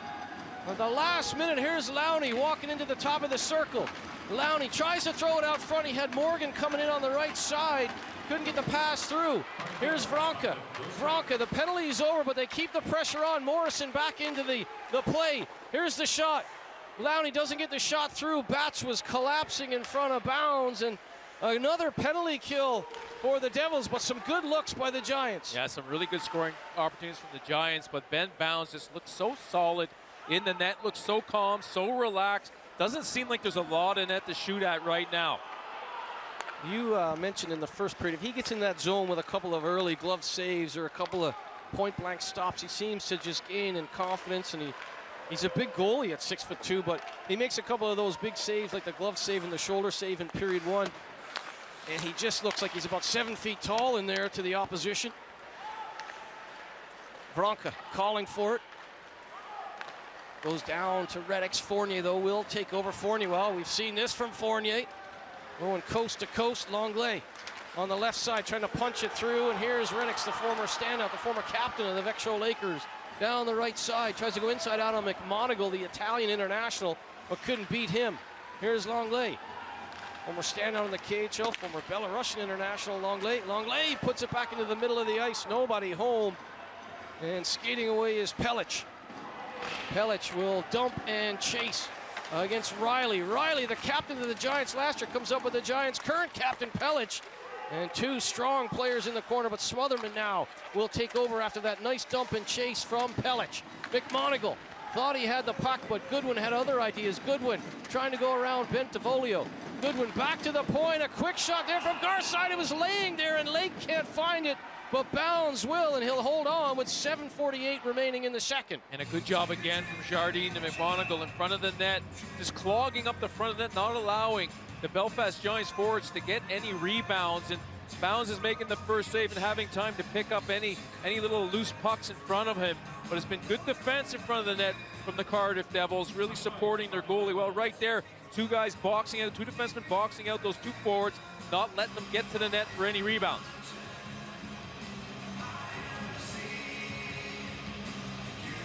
Looks like a timeout for the Cardiff Devils, and looks like Lord wants to discuss, maybe feeling a little bit of a momentum swing there with 7:48 remaining. I guess make sure you've got a face-off deep in your own zone, make sure everyone is ready, make sure everyone's rested. I mean, obviously, there is a bit of a momentum swing right now, and the Giants have been piling on the pressure and getting some good opportunities, and you know, maybe just want to have a chat with his guys and say, listen, we're not doing this right. Let's get back to what, you know, the way we started the first period, the first 10, when we played well, and let's get back to those habits. Martin versus Lake, an important offensive zone face-off for Lake, and if you're just tuning in, 15 face-offs in the first period, Belfast winning 10 of them, so they've been pretty good overall, but the Devils have been much better here in the second period, especially in the defensive zone. And Martin tries to go back, but he can't get it this time. And taking over at the right point is Leonard. High off the glass, Lake against Morrison. Morrison shoves him, manhandles him into the corner. Morrison, we talked about his big body and his strength off the top. You see an example of it there. Smotherman, big strong man as well, pushes Martin off the puck. And now Goodwin in a battle in the corner with Jardin. Goodwin and Jardin renew acquaintances along the goal line. Here's Lake. Lake tries a hard angle shot. It's blocked by Jardin with Goodwin all over Jardin, and Jardin finally gets it out. No, he doesn't. It was kept in momentarily by Garside. And the Devils, under some pressure, they're bending but not breaking. Yeah, they had a few tired players out on the ice, and the Giants were trying to take advantage of that with just some good pressure, and they continued to put, especially the defense of the Cardiff Devils, under pressure, but they coped quite well in the end. Let's head down Chris Ellis's rinkside with some updates. Yeah, thanks, Murph. Starting with the second leg of the quarterfinal, Glasgow against Dundee. It's still 1-1, so 2-2 on aggregate. Jordan Hayward now credited with Glasgow's first goal. Panthers lead Guildford 4-1. Sam Hare, Brett Bulmer, Brett Pelini for the Panthers, Ian Waters for Guildford. And Sheffield 2-1 over Manchester now. Valoran with the latest goal for Sheffield. They lead 2-1. All the action around the EIHL's rinks and arenas. Of course, it's leg 2, as Chris pointed out, between the Stars and the Clan. Leg 1 for everybody else, including us this evening in Belfast. And it's Cardiff with the 1-0 lead on a goal by Martin. 14:25 into the first period, assisted by McNamee. 0 for 2 on the power play for the Giants. 0 for 1 for Cardiff. It's been a physical affair, a testy affair. And as we saw, Lewis and Pellich drop the gloves. There's been a lot of big hits. Fournier's been targeted, Vronka's been targeted, and Farnham charging into the corner now against Reddick. Moves it along to Fournier. Fournier threw it into the middle of the ice. Hamilton with his shot, and Hamilton denied by Bounds. Another good scoring opportunity for the Belfast Giants. Hamilton getting a good shot away, but again, just watch the positioning of Bounds here. There's not a lot to shoot out. A little bit of sloppy play in the defensive zone from the Cardiff Devils. Trying to play that puck with your skates. You need to stop on that puck. You can't just turn away from it in that situation. Almost cost them a goal. Well, and Bounds, you saw he came out to the top of the blue paint there, so there's nowhere to shoot when he comes out and cuts down the angle in the crease like that, even if you're a good goal scorer like Hamilton. Turning and firing, Fournier, the rebound is there for Batch. Batch with a couple of swipes at it, and Batch finally covered up there by Owen, but Batch went close. Yeah, Batch goes hard, and then Haddad, Dixon. This line, there's a three heavy bodies out there who are tough to move from the front of the net. A good job in front of the net also, from the Belfast Giants to not allow a second opportunity there. Batch had pretty good positioning, but in the end, the Giants did well. You see Pellich going behind the goalie just in case that puck gets through. Dixon and Batch all around the goal mouth there. Owen with a pretty good job, and Fournier with the shot past the fingertips of Owen. That's an important face-off win by the Devils as they try and catch up in that category. Here's Fournier. Fournier to Batch. Haddad chasing it down, forcing Owen to come out. Owen had to move that quickly, gives Haddad a little shove for good measure. Hamilton to Long now. Long quickly ahead for Vronka. Vronka with some room. Vronka also has the trailer in Pellich, and Pellich in front. Oh, the shot is high. And Long looked like he had some room but couldn't get the shot through. Dixon in a counterattack will dump it in. Here's Haddad. Takes a bump from Long, and Haddad topple into the corner. Vronka versus Longley. Longley comes off better there. It will come back to the point to Lewis, and Lewis will roll it in on Owen. He directs into the corner. He thought Pellich would be moving. It's going to come back to Riley now. Riley with a quick shot.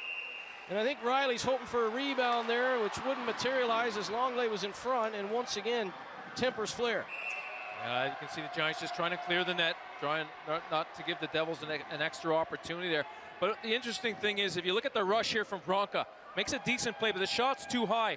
Vronka comes all the way out, and he's the first guy back supporting the defenseman, so he makes a great play, realizing that his defenseman comes in, he goes out, so they don't get caught on an odd man rush. Came all the way back into his zone, taking his man. So defensively, going from offense to defense, Vronka did a good job. A nice pass by Vronka, as you said, but Long didn't get good wood on it. It popped up into the body of Haddad, so a scoring chance goes by the wayside. McNamee versus Ward. Ward wins that face-off. Farnham, headman play. Reddicks against McMonagle. Good body positioning by Reddicks. Reddicks It's his stick lifted by McNamee. Reddicks doesn't give up on it though, tries to get it out front. It looked like Ward was going to be able to walk the line, but a good stick-on-stick play by McMonigal. Here's Hamilton, or Leonard rather, and Leonard gets dispossessed by Longley, and Leonard will stay with it. He'll go up the right side to Farnham, away from Farnham. Ward is open on the left side. The Giants battling on the right. Farnham and Reddicks keeping the puck alive deep. Farnham for Ward. Sidesteps McMonigal. Back to Mullen. Mullen looked like he was going to go forward. He goes across the ice for Hook. Hook wasn't maybe sure that that's where the puck was coming, and now Lowney has to be defensively aware as Riley was barreling in there as we approach the 16-minute mark of the second period. Devils with the 1-0 lead over the Giants in Belfast. Here's Morgan. Nearly too many men on the ice there, and Long just got the line change in. Hook chasing it down against Martin. Here's Sean Morrison up the right side. Jardin turns back. He's under pressure from Kieran Long. Has to be careful, strong on a stick. He was using the left hand to protect the puck, and Jardin trying to go coast to coast now. Dishes it off. Jardin goes to the front of the net. The shot rains in from Pope, but it's held on by Owen. Again, another great shift from Jardin. Carries the puck out of his zone, through the neutral zone, dishes it off, and then goes hard, and then he stops at the net. He does all the right things that forwards would do, and he's been having an incredible game, really doing a great job for the Cardiff Devils. Former Chicago Blackhawks pick in 2011, Sam Jardin, and we talked about him winning an ECHL title, a Kelly Cup with the Newfoundland Growlers last season. Comes from a championship pedigree, a former draft pick. Real nice addition. Trying to find Goodwin in the flat there. Really nice pass by Pellich, but it was broken up. They're trying to get in behind the Devils a few times in the late stages of this second period. But you see Jardin and Morrison tracking back well. Here's Jardin on the left side. Dumped in by Joey Martin, who has the lone goal in this game. Owen comes out. He's going to go high off the glass up the left wing. Kicked along for Smotherman. Possible 3-on-2 developing, but Pellich can't get up on the play. Turning back is Lake. Lake to Pellich. Pellich with a nice move. Backhand shot by Pellich. There's a penalty coming up as Bounds makes the save, and there's 2:56 remaining on the clock. Yeah, there's a hooking call. I think when Smotherman went to the net, someone got the hook in there, but it was a good play from Pellich. Got a nice shot to the net with a bit of traffic, a nice little move there. Then he gets the backhand to the net. Bounds making another good save. And looks like, is that Reddick going off there? Or Joey Martin. Hook. So he's not too sure about that one. He's kind of like saying to the referee, when did I hook anybody? But the referee saw something there, and right now, the Giants are going to go on the power play again, and they've been sharp on their power play. They've been getting good scoring opportunities. Bounds and making good saves. There's been some good block shots from the Devils. Third power play for the home side. Ward versus Dixon. Goodwin with the chance, and it comes off of Batches. The blade of Batches sticking up into the mesh. It's a bit of a broken play off the faceoff, but Goodwin tracked it down. And David Goodwin, a Penn State alumni, started with Mora in Sweden at the start of the year. Good pickup by Adam Keefe and the Giants. Real good hockey sense. Unfortunately for him, another good stick in the lane by a Devil, that time Batch. Yeah, he's a good pickup, and Lowney also for the Belfast Giants. Both these players, you know, they look sharp out there in the ice. They both have good wheels, and you know, they make nice play. Good, smart hockey players. So two good signings from the Belfast Giants. Batch dumps it up. Haddad looking for the short-handed tally. Good stop on the left pad by Owen. They've seen Batch play forward in this game now. He's back playing defense with Richardson. You talk about the ability of some of these guys to play forward in defense, like Reddick, like Garside, like Batch, so valuable. Here's Goodwin. Crowd wanted a penalty call as Mullen was felled. No call on the play. Here's Mullen. Swings it out wide. Smotherman with a shot. That was blocked by Richardson. Here's Mullen again. Smotherman with the low shot, looking for the redirect, and getting a piece of that was Lake. Didn't get the redirect through, though, and Smotherman will have to dump it in, trying to get it around to Goodwin, and Batch will throw it up. Batch thought he had a seam. It was kept in by Mullen. 1 minute remaining in this third power play for the Giants. Goodwin on the backhand, trying to dump it back in the corner to Lake. Coming away, though, is Batch. Batch to Dixon. Nice work by Batch, and now Dixon with a chance. Dixon with the backhand. And that came off the stick of Mullen and popped up and over the blocker of Owen. Here comes Mullen on a rush. Mullen goes outside of Jardin, and Bounds showing you his stick ability. his puck handling skills. Great clearance from Bounds. Here's Lowney. Lowney leaves the puck behind. Vronka over the red line, over the blue line, goes to the backhand, goes to the forehand, into the corner. Back to Vronka. Vronka had options, but look at that stick by Myers in the lane. Great work by Matthew Myers. Yeah, great penalty killer, Matthew Myers, and you're right, gets the stick in the passing lane and clears it down the ice, goes for a change, and they're able to get some fresh players out there on the ice. Farnham back to Lowney. 1 second remaining in the power play, and Martin's going to race out of the box. 0 for 3 on the man advantage for the Giants. Reddicks and company, or Vronka rather, and company trying to keep the pressure on, and Vronka got his stick lifted. Martin down the left side, 3-on-2 developing for Riley and company. Riley left the puck behind as he was poke checked by Pellich. But all of a sudden, Pellich looked up and saw a 3-on-2, and he made a real good defensive play for the Giants. The captain stepping up there with 25 seconds remaining now. He'll lob it into the offensive zone. Here's Pope. Matt Pope has to be careful. Trying to track him down was Hook. And now McMonagle under pressure will shovel it up and down into the Giants zone. 15 seconds remaining in the period. Here's Pellich. Pellich doesn't gain the red line, but he will get it into the offensive zone, and a bit of a tennis match now as Fournier will dump it back to Pellich. Pope with 5 seconds remaining. Pope happy to just keep it 200 feet away from his own zone, and Pellich is going to take a penalty. Pellich ran over Pope as the puck left Pope's stick, and I wonder if he's going to call both of them. I wonder if he's going to call an interference and a dive. It looked like he pointed at both of them, but will allow the referee to tidy this up. Andy Dalton. And certainly the Giants penalty box is open. Let's have a look. Pellich is going to step up. Yeah, sorry, Murph. Pellich steps up, finishes off his hit. I think the referee just feels he left it a bit too late to finish off that hit. He releases it 2-3 seconds later. And unfortunately, you can only hit the player when he has the puck. You can't hit him when he doesn't have possession of the puck. And it's a 2-minute penalty. I mean, there was nothing vicious in that. It was just a finished hit, really.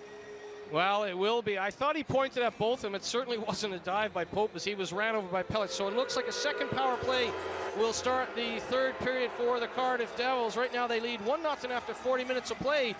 Coming up, we'll have second period reaction from SSE Arena. To SSE Arena, 2 periods in the books between the Belfast Giants and the Cardiff Devils. Shots on goal, Belfast 23, Cardiff 18, 19-12 in the face-off dot for the Belfast Giants as well. They're doing all those little things as we talked about in the first intermission, but they have not been able to beat Ben Bounds. That's the key. They haven't been able to score on Bounds, and Bounds looks good. I mean, his positioning is great out there. There's not a lot of net to shoot at, and it's going to be tough for the Belfast Giants to find a goal in the third period. They're going to have to be very creative. They've got to get going on the power play. Their power play struggles in league play are well noted. They're 0 for 3 on the power play this evening. Yeah, I mean, they've had good chances. I mean, you know, the opportunities are there. Bounds has been very good, but he's been getting good support from the defenseman in front of the net. They're doing a good job boxing out, not allowing those second or third chances. And I think that's a big key also.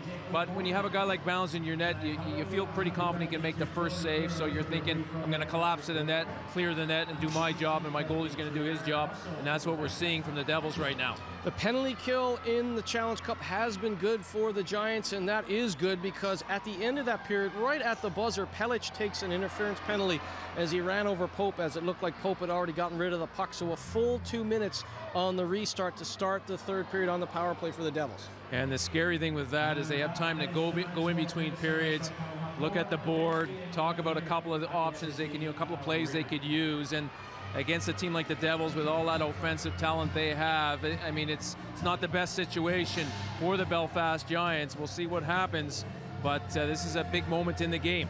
Certainly a big moment, a big penalty kill needed. Owen has been good, Bounds has been good, and we can talk about face-offs and power plays and penalty kills and sticks and lanes, but what it's about is finishing off your chances. Let's look back at the only goal. It was in the first period, and who else really but Joey Martin. Play starts off with a nice dash forward from McNamee. Yeah, and Martin has a hot stick right now, so he fires it quickly and scores a nice goal there. McNamee does a good job, carries the puck, chips it out to the outside, and tries hard to net, screening Owen on the shot. I believe he did take Owen's eyes away just for a split second there, but it was a great quick release from Martin up over the blocker of Owen. That's a great shot.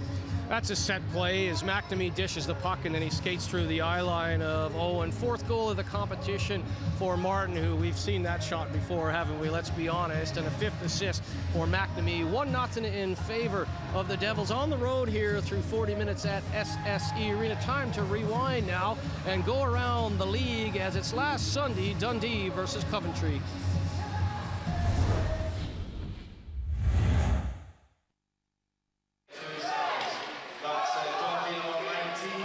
Blaze knocked this in down low, move back up towards the blue line here. Curran moves down the centre. Corcoran offloads that one. It goes trickling through the blade paint out the other side. Corcoran will gather this one in. 30 seconds left on this 5-on-3. Corcoran in down the centre here, pushing this one across. And that's in. It's across the line. Corcoran gets the pass to Ferrara, and Ferrara smashes that one underneath Alex Leclerc.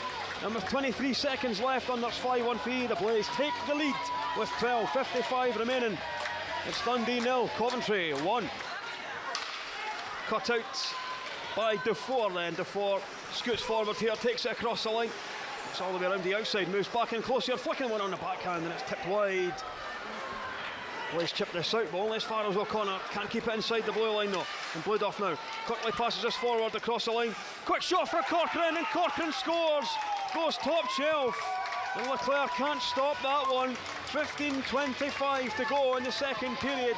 Charles Corcoran extends the Blaze lead. It's Dundee 0, Coventry 2. And the Stars will clear this away. This time it's Dufour taking this one through. Again, it's blocked. Here comes Curran in the opposite direction. Corcoran back to Curran. Seen it across, and it's number 3 for the Coventry Blaze.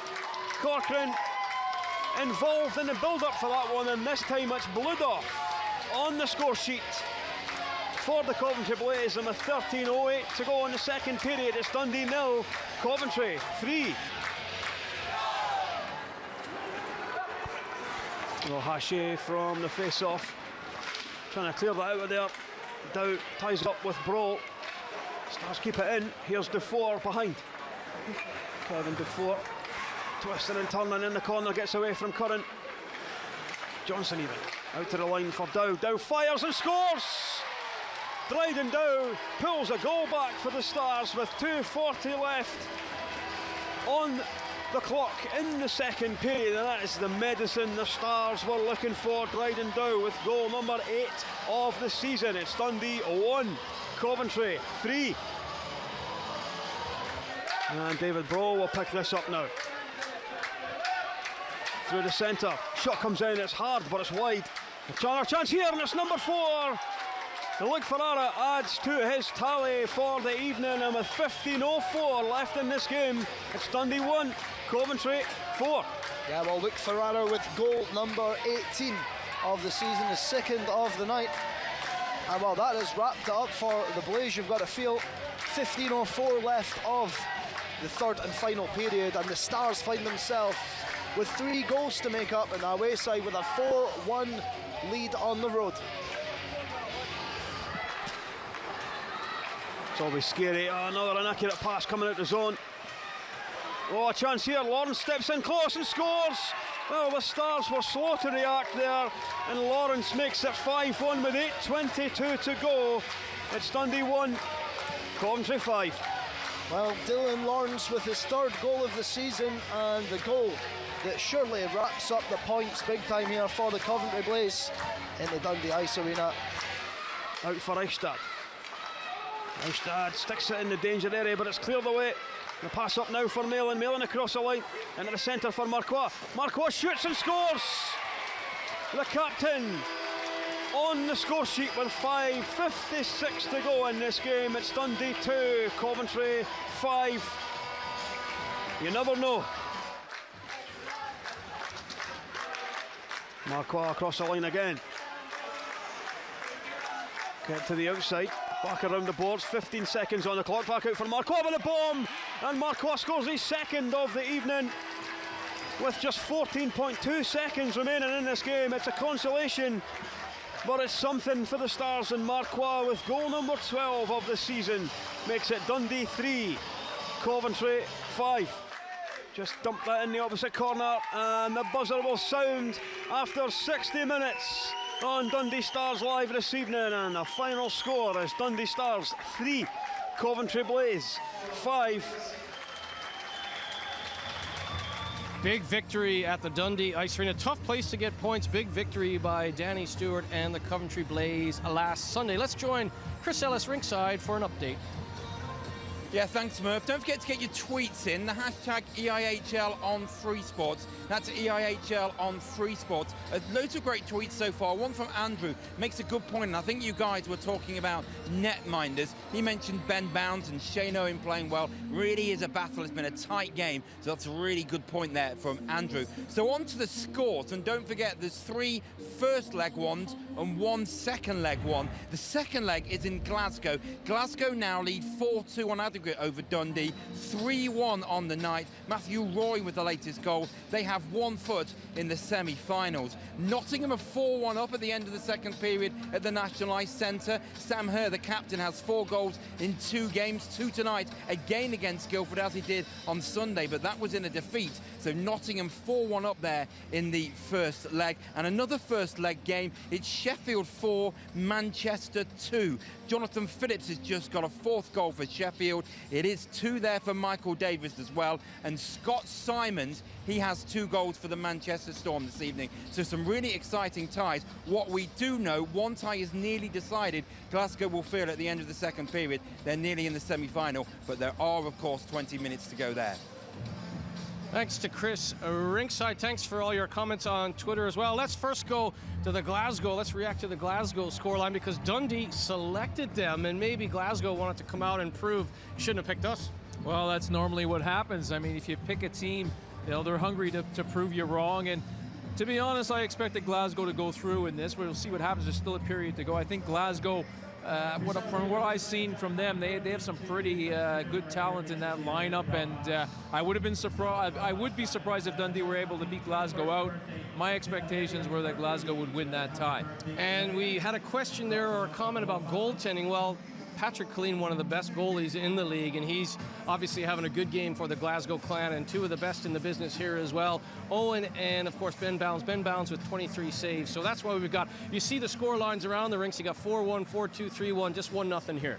Yeah, I mean, you have 2 great goalies out there, and they're performing, and they're making big saves for their team. It's going to take something special to beat Bounds, but Owen has been solid also. So, I mean, you have to start to get creative. You have to look at the goalies and see how you can maybe move them around a little bit. If they're in position and you're taking shots from distance, it's a pretty easy save. So I think we're going to have to see if the teams get a little bit more creative. Well, it's a power play to start the third period for the Cardiff Devils. They lead 1-0. We'll be back with that third period in just a moment. Adam Keefe chomping on that gum. He knows this is an important penalty kill. Pelic at the death of the second period, taking the interference minor. So a second power play for the Cardiff Devils. They start off with the fresh ice. They'll go up the left side to Martin, who has the lone goal in this game. He'll come back to Fournier. McNamee to the front of the net. McNamee with the shot. Oh, good stop by Owen on the little slip play by McNamee. In the corner now, Riley. Back to Pope. Fournier goes to the front of the net as well with his stick on the ice. And here's that play again. They try and go up and over the shoulder of Owen. And it rings high off the glass from McNamee.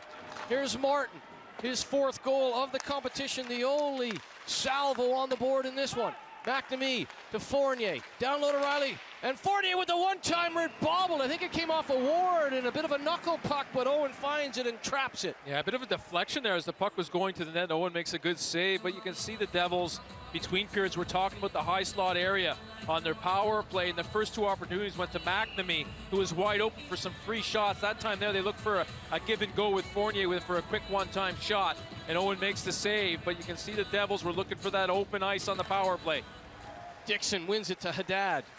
McMonagle, 2 goals and 7 assists in the competition, 9 points on the back end in Challenge Cup play for McMonagle. His shot, though, beyond Owen, beyond the goal line, and Haddad will take over. Haddad tries to go back to McMonagle, and he'll have to drift back to the blue line. Haddad, with a minute to go, or 55 seconds rather left in the Pelic interference call, as he took a run at Pope right at the buzzer at the end of the second. So far, so good, but a couple of good looks from the Devils. Yeah, they set up well, and they found McNamee a few times in the high slot area wide open, and because he was a fair quite a ways away from the net. He had to step down a few strides to get a shot away, but Owen made a couple of quality saves there to keep this at 1-0.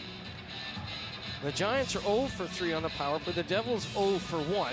Special teams, especially in a knockout series, so important. The Devils would certainly like some insurance, and we saw it. Dundee and Glasgow in the first leg, in Dundee a 1-1 game, and that favors Glasgow every day long going back home. And you see what they're doing this evening, looking like they're going to get through to the semifinals. So if you're the Giants, you really want to get something out of this game. You certainly don't want it to hold this way, and you certainly don't want to be down by a couple going on the road to Cardiff. No, you don't want to get down 2 goals, but you always have if you're within 2, you always have a chance in this competition. And I think for the Giants, they have to be a little bit careful because you don't open up too much, because the Devils do have a lot of quality forwards who can score. So they have to play a smart third period here. Morrison to Haddad, 15 seconds remaining in the Pellich penalty. Haddad swings out wide, trying to go past Leonard. Leonard trying to keep him to the outside. Good foot speed from Haddad. He will come back to McMonagle. McMonagle across to Morrison. Pellich is ready to return, and Reddicks with a great stick for the Giants. And here comes Goodwin. Pellich is out of the box. Penalty kill done and dusted. 0 for 2 on the power play for Cardiff. And McMonagle takes over up the right side to Martin. Joey Martin puts on the brakes. Drops it to Riley. Riley with the hard angle shot. He's hoping that might spill off the chest of Martin, but Owen says, no way. Yeah, Riley saw Martin going to the net, so he thought I'd just get the shot in there. Maybe there's a rebound, and then we get a second chance there, but Owen does a good job holding on to that and not allowing a second opportunity. Well, Blair Riley, sometimes it's hard to change teams like that. 3 previous years with Belfast, Challenge Cup champion last year, league champion last year. He made that decision. Unpopular amongst the Giants fan base, of course, but that's because he was such a beloved captain. And now Riley trying to put it up to his former team, but Mullen up the left side. Mullen trying to get it to Hook. Lake. Little stick-on-stick play by Bentivolio. Hook will get it up and out of the zone. And that'll be an icing call against the Giants. Well, Lake did a good job defensively against a strong player like Riley, and bodied him off the puck. He's got good separation from his man in the puck, and they were able to get the puck at his own, but unfortunately went down for an icing. Face off to the left of Shane Owen. Shots on goal through 40 minutes, 23-18 in favor of Belfast, 19-12 in the dot for the Giants as well, but Riley will win that face-off to Fournier. Here's Martin. Cross ice off the skate of Richardson, and it careens to Smotherman, who hit the crossbar. Think back to that moment, maybe a bit of a pivotal moment, because if he rips that under the bar, it's 1-0 in favor of the Giants at that point. The play was reviewed, and it certainly was the right call made. No goal on the Smotherman chance in behind bounds in period 1. Here's Hook. Hook in over the line. Goes past McNamee. Charging in on Fournier. Excellent body position by Fournier, but here's Vronka. Vronka was in there trying to take away time and space, but Longley will sift it along to Pope. Pope has McNamee going to the front of the net, but now McNamee will have to go into the corner, and he's bodied out. The Giants struggling to get it out on that occasion. On the second time of asking, Long will get it ahead to Hamilton. Hamilton with a snapshot. High off the shoulder, and Long came through the crease. Tried to baseball bat it out of the air. Couldn't get a piece of it. And back the other way comes McNamee. McNamee against Leonard. Good stick check by McNamee. Leonard trying to keep everything to the outside right now. McNamee to Pope. Pope against Garside. And of course the 0 for 2 and 0 for 3 on the power play talks about the goaltending as well. We said how the goaltending matchup was so important in this one. And both Owen and Bounds have been excellent, especially in the 4-on-5 situations. Garside keeps it in. Longley throws it. He pulls down Ward. Ward happy to take that hit to make a play to Vronka. Vronka left the puck behind, but then he cuts back. Absolutely can turn on a dime, Ken Vronka. Now we'll go to the front, and out front to Ward, and Ward is denied by Bounds. Well, Ward wasn't able to get the shot up. That's because Dixon stayed on top of him, kept his stick on the ice, and made it tough for him to elevate that shot. That's a quick shot there from Hamilton. Puck goes up in the air. Long comes in, is not able to bat it out of the air into the net. And good job from the Cardiff Devils coming back and helping out on that play. And right here you can see as a pass comes out quickly here, quick shot comes in, Bounds has it covered, he's got his leg down. That's a great pass from Reddicks. But you need to get that shot up by, Ward. It looked like he had some room above the blocker, but it's easier to say that. He's in tight against Bounds, who's down, taking up the low part of the net. Great feed from Reddicks. Ward with a chance, but Bounds again, seeing the puck like a beach ball. Here's Haddad. Scoops it into the corner. Goodwin turns back against the play. Throws it in front past Dixon, and now it'll be kept in by Haddad. Dixon has Batch going to the front of the net, but Dixon happy to just vault that into the corner. Lowney was calling for it. Didn't get to him as Lake wanted to take it. Lake to Goodwin, to Lowney. Lowney walks in. Oh, he had room above the top of the shoulder, the right shoulder of Bounds, and he ripped it off the glass, and the secondary chance goes by the wayside as well as Lake couldn't find the net. Here's Smotherman in front, trying to redirect the shot from the point. Lowney to Smotherman. Jardin with a real good defensive play for the Devils, and he will get up the right side and just get it out into the neutral zone. Swindlehurst will take over. Drops it back for Lowney, and now Swindlehurst was a member of Team GB last season. He'll take over. This is his second year with the Giants.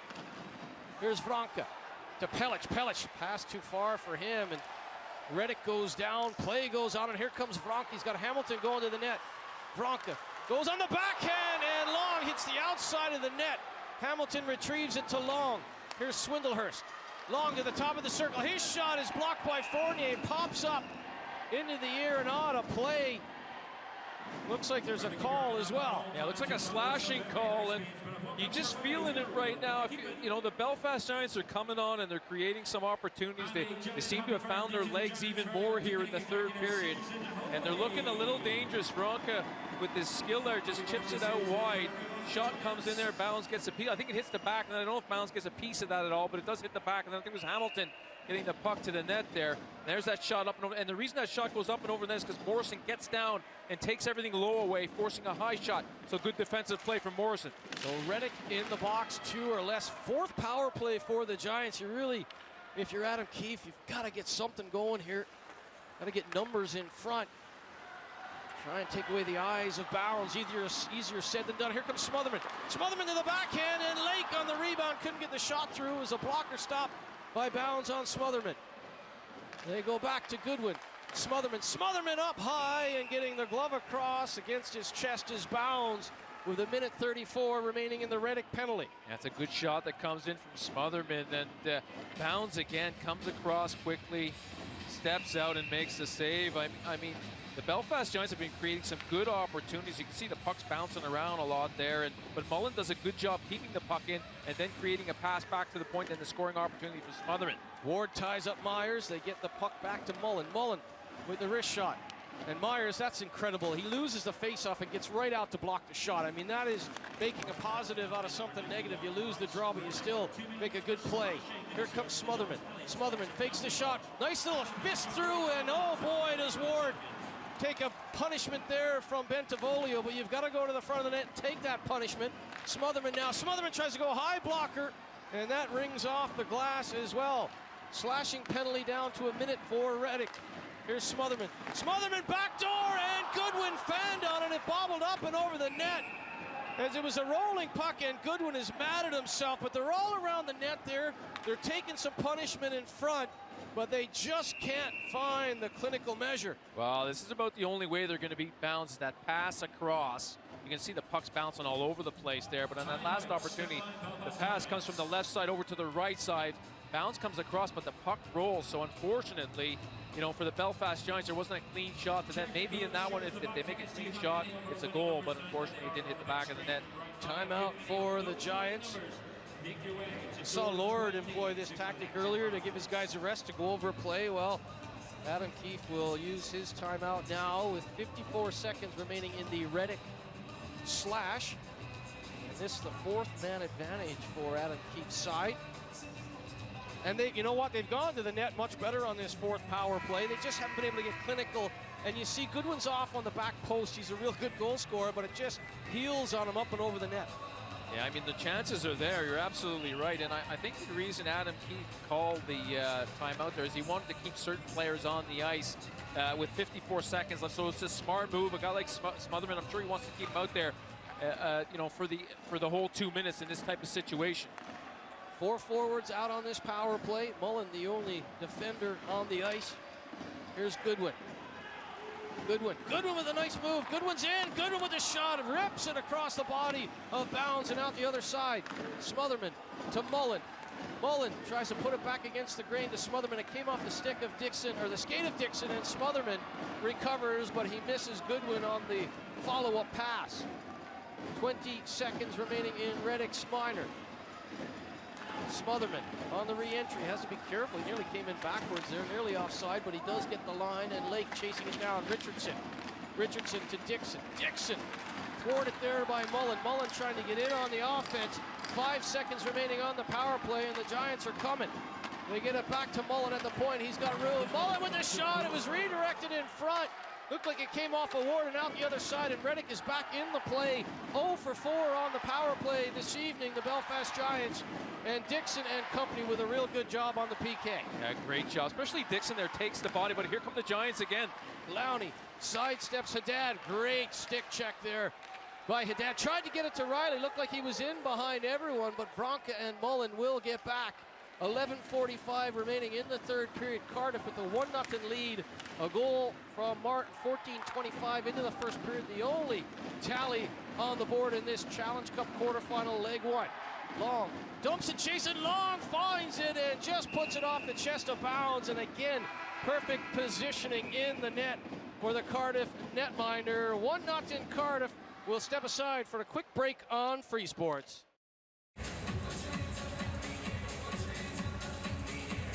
11.5 remaining in the third period. The Giants out shooting the Devils through 2 periods of play, not able to beat Ben Bounds thus far. 0 for 4 on the power play, but coming on that last power play, a little bit of a momentum shift, trying to get some net front presence against Bounds. Yeah, I mean, let's give the Giants credit. They have created a lot of good scoring opportunities, but Bounds, you know, he just looks so good out there. He's having one of those Boundsy-esque performances, and there's not a lot to shoot at. And the only way you're going to beat him in this one is if you go dot to dot and get some quick shots to the net, hoping the puck doesn't roll as you're trying to finish that shot off. We saw a good opportunity for the Giants with the puck rolled and just couldn't get a clean shot to the net. Martin versus Ward to the left of the Devils' net. Big face-off win from Martin. They will, well, he's going to get a warning. They'll do it again. In the last 5 years, Belfast, of course, have won 2 in a row, 2018, 2019 Challenge Cup champions. Cardiff in 2015 and again in 2017. Nottingham in 2016, but 4 of the last 5 Challenge Cup titles have come from these 2 teams, and we talked about it off the top a little bit. We heard Andrew Lord talk about it in his pregame interview. This is almost a semifinal or a final when you look at it on paper rather than a quarterfinal, so what a tasty matchup this evening, and it's lived up to expectations. It has. We're getting treated to a great game here. Both these 2 teams have had their opportunities. We've seen great goaltending, some good physical play, a tough fight, and just about everything in this one, Murph. Well, here's Lewis, who had that fight against Pellich. Slides it along for Riley, past Lowney. McMonigal will keep it in deep all the way around for Bentivolio. Bentivolio with some time, tries to throw it out front. He had Riley off to the flank as well, but Ward will shovel it through the neutral zone. Sean Morrison in his first Challenge Cup game. The newest addition to the Devils. He doesn't gain the red line, so an icing call. And I don't think Morrison is happy with himself. No, not overly happy. But Ward made a good defensive play, collapsing right down to the front of the net there, was able to cut off that pass in the slot area, get it out of the zone. So we're seeing some good defensive play, not just good offensive plays, but both these 2 teams execute well defensively. We also talk about those 4 Challenge Cup titles coming from these 2 teams. The last 3 EIHL Coach of the Year awards come from these 2 benches, of course. Andrew Lord in 17 and 18, and last year Adam Keefe. So you talk about the goaltending matchup, you talk about the team matchup. Well, how about that coaching matchup as well? Yeah, that's a really good one, and both these 2 coaches are coaching a great game here. There's a chance for Lake. Lake with a ripper of a wrist shot, right pad save from Bounds, and despite the fact he was deep in his net, he still got the pad across. Here's Leonard up the left side. Morgan couldn't corral that. McMonigal and Morrison. Good communication there between the Italian international and the Croatian international. Here's McMonigal, stretch pass for Dixon. Dixon has room. Dixon with this shot. He whistles it high and wide. He was trying to pick the top corner. Back the other way. It ricochets all the way down to Hook. Here's Morgan. Morgan tried to throw it out front. Morrison gets in way. There's a penalty coming up against Cardiff. Going to the bench is Owen for the extra attacker. Delayed penalty against the Devils. Here's Lowney. Lowney's waiting for the extra skater. And they have it. They keep control. Haddad got a piece of it, but didn't have control. But now Haddad will touch up And a 5th power play coming up for the home side with 9:35 remaining in this third period. It looks like an interference call as the Belfast Giants were driving hard to the net. It looks like Batch just took his man a little bit too much. Actually threw his man into the goalie, into bounds. At first I thought there was going to be interference on the goalie, but it came from the strength of Batch pushing his man forward. Well, if Batch wants to throw you anywhere, that's where you're ending up. And unfortunately for Batch there, it's going to lead to a penalty. He's been good in this game, big part of the penalty kill. So that's a loss now to have Batch in that bin. 5th power play for the Belfast Giants. Goodwin back to Mullen. Smotherman, top of the circle. Smotherman trying to go backdoor to Goodwin. Ward and Lake in front, trying to take away the eyes of Bounce. Here's Lake with that little end around play. And a great stick by Jardine, just clearing that from the blue paint. Yeah, it was a great play, and you can see the Giants trying something different. Like you said, going low with it and taking it to the front of the net. Good thing to mix it up. Here's Goodwin with speed. Tries to go by Bentivolio. Smotherman into the corner. Only defenseman on the ice is Mullen. Ward and Goodwin on the far side. Goodwin, excellent edge work. Poise on the puck, back to Mullen. Smotherman. Smotherman waits, fires. Good kick save by Bounds. And Smotherman, lovely pinpoint shot there, but again, the quick as a cat reflexes in the net. Yeah, Bounds, I think, Smotherman, I think, was trying to shoot for a rebound off of Bounds, and there was a good rebound, but like you said, Bounds kicked it out so hard, it just cleared the front of the net. Here's Vronka, the drop pass from Smotherman. Vronka's shot ramped up by Morrison, and that will be in the mesh into the right of the Devils' net. 8:29 remaining in the contest, 55 seconds remaining in Batch's penalty.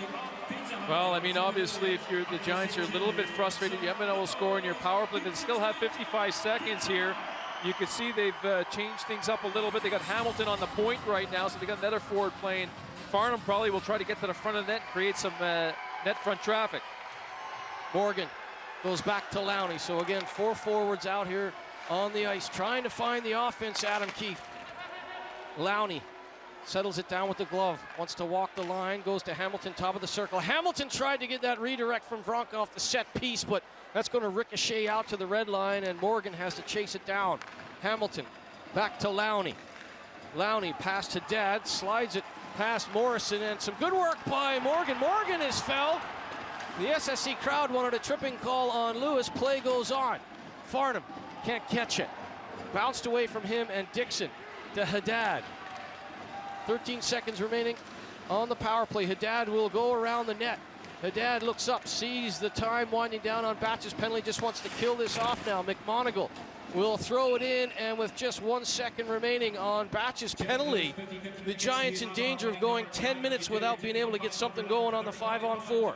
Well, I mean, they've had their chances. They just haven't been able to score on Bounds. He's been excellent in this game up to this point, and sometimes when you have a hot goalie, I mean, it just doesn't happen for you. I mean, they tried to get creative. They tried to take the puck a bit lower there. I mean, they do like to have that forward play up on the left point and get a free shot with that, but the Devils have covered that pretty well, fronting those shots and not allowing them any clear shots. Here's Pellis, shots on goal right now, 33 for Belfast, 22 for Cardiff, so another big performance. 30-plus saves, you get that out of a goalie, you're happy, especially on the road, and with 7.5 remaining here, there's still, I'm sure, more pucks for Bounds to contend with. Pellich takes a bump, knocked over, Riley slides it along. Martin took down Pellich. What a play by Joey Martin. Riley loses his stick. Swindlehurst to Goodwin. Goodwin left that behind, and he quickly tried to throw it ahead for Smotherman. Smotherman chasing it down against McMonigal. McMonigal to Lake. Lake with a nice inside-out move on Forney, but he's absolutely crushed by Riley. Well, a good job from Riley finishing off his hit, but a good reaction from Lake. He took that well and didn't lose his balance, and he went for a quick change. Here's Fournier to McNamee. 6:45 remaining in the third period. If you're new to the Challenge Cup and you missed my meandering explanation off the top, there will be no overtime. If there is a tie, of course, it's a two-legged quarterfinal, and aggregate is the way to determine a semifinalist. Here's Garside in the corner. McNamee. Morrison. It's a little straight arm into Garside, and Lowney will have to retreat all the way back to the hash marks, all the way back to his own goal line. Goes Ryan Lowney, a Ferris State alumni. Played for Fort Wayne in the East Coast Hockey League last year. Here comes Lowney. He'll just dump and chase against Jardine. Jardine will slide it along for Morrison. Comes back to the point. Kept in by Mullen. Ward tumbles into the end. Dasher. And Hamilton will keep it in on the right wing. Ward, one of the players you wanted to highlight off the top because he can be a game breaker. He's good in the faceoff. Thought he's had a good game like that. And now they're saying, the Giants are saying that puck is sent over the glass by the Devils. And the referees, Dalton and Copeland, are going to discuss this. And this is a pivotal moment here with 5:45 remaining. The Giants lobbying for another power play. We'd like to see that again because I thought it was deflected up and out. And actually, Copeland is saying it has been ramped out, so no power play for the Giants, and I think that's the right call. Yeah, I think there was a little touch there, and just watching the Cardiff Devils right now in the neutral zone, they're sitting back with 3 players, then the 1 forward in front of the 3, and the other forward has the option to pressure or swing away. So right now they're backing a lot of their guys up. They're trying to finish this game off here, looking for maybe a quick counter going the other way, a quick fast break, but really clogging up the neutral zone well right now. The Cardiff Devils, we just look at the replay there, and there seems to be a little bit of a touch. Fournier off the restart, face-off win. There's a penalty coming up. There's going to be a penalty now to the Giants. Bounds is going to sprint to the bench for the extra attacker, and you talk about pivotal. They wanted a delay a game penalty. They don't get it, and now they're going to take a penalty of their own, and Richardson and company wait for the extra skater. It's Bentivolio. He's not on your screen right now. He's all the way up into the offensive zone waiting for Fournier to get going, and now Bentivolio will curl back. Here's Fournier. Fournier, coast to coast, into his own feet, trying to go around Swindlehurst. Dumps it in. Pellets will touch up, and it will be the 3rd power play of the game for the Cardiff Devils. Yeah, this is a big opportunity for the Devils. They've killed some power plays off, and now it's their chance here. And if they get another one here, take a 2-goal lead back to Cardiff, I mean, that would be big. And if you're the Belfast Giants, you really want to kill this one off. And I mean, it is a bit of a story of special teams right now, this game. Hamilton, 2 or less on a slash. Well, that's the fine margins, isn't it? A deflection leads to no delay a game penalty against the Devils. And the ensuing offensive zone pressure from the Giants, a slashing penalty. Martin can't get the draw. Riley trying to lift the stick of Pellich, but that's like trying to lift an oak tree. And Pellich will get the backhand out to the neutral zone. McMonigal. 9 points thus far in Challenge Cup play. That leads all the Devils, not just defensemen, but forwards as well. Pope, stretch pass for Martin, who's the difference maker in this one. That's an icing call as Martin couldn't get a touch. Let's head downstairs. Chris has an update on the out-of-town scoreboard. Yeah, thanks, Murph. The big one really is Glasgow-Dundee, tied after 1 in the first leg. It's still Glasgow 3, Dundee 1, so that's 4-2 on aggregate. There's under 7 minutes to go there, so Glasgow edging closer to the semi-finals. It's still Sheffield 4, Manchester 2, and in Nottingham, John Rowe not had much ice time this year for the Nottingham Panthers. He scored the 5th for Nottingham. It's Nottingham 5, Guildford 1. Thanks for the update, Chris. Face-off win for the Giants, and they look for some short-handed offense there as Reddick's shot went up and over the glove of Bounds. Those face-offs, I mean, the Giants have done little things to win a hockey game, out-shooting the Devils, outperforming them in the face-off dot. They just haven't been able to be clinical in their finishing. And right now, the Devils, with the 1-0 lead, 1:10 remaining in the Hamilton slashing minor. And if you're Andrew Lord, you're thinking, if we can go home up 2-0, this is a really successful outing in the leg 1 encounter at SSC Arena. Here's Fournier trying to get it back to Riley, but here's Ward.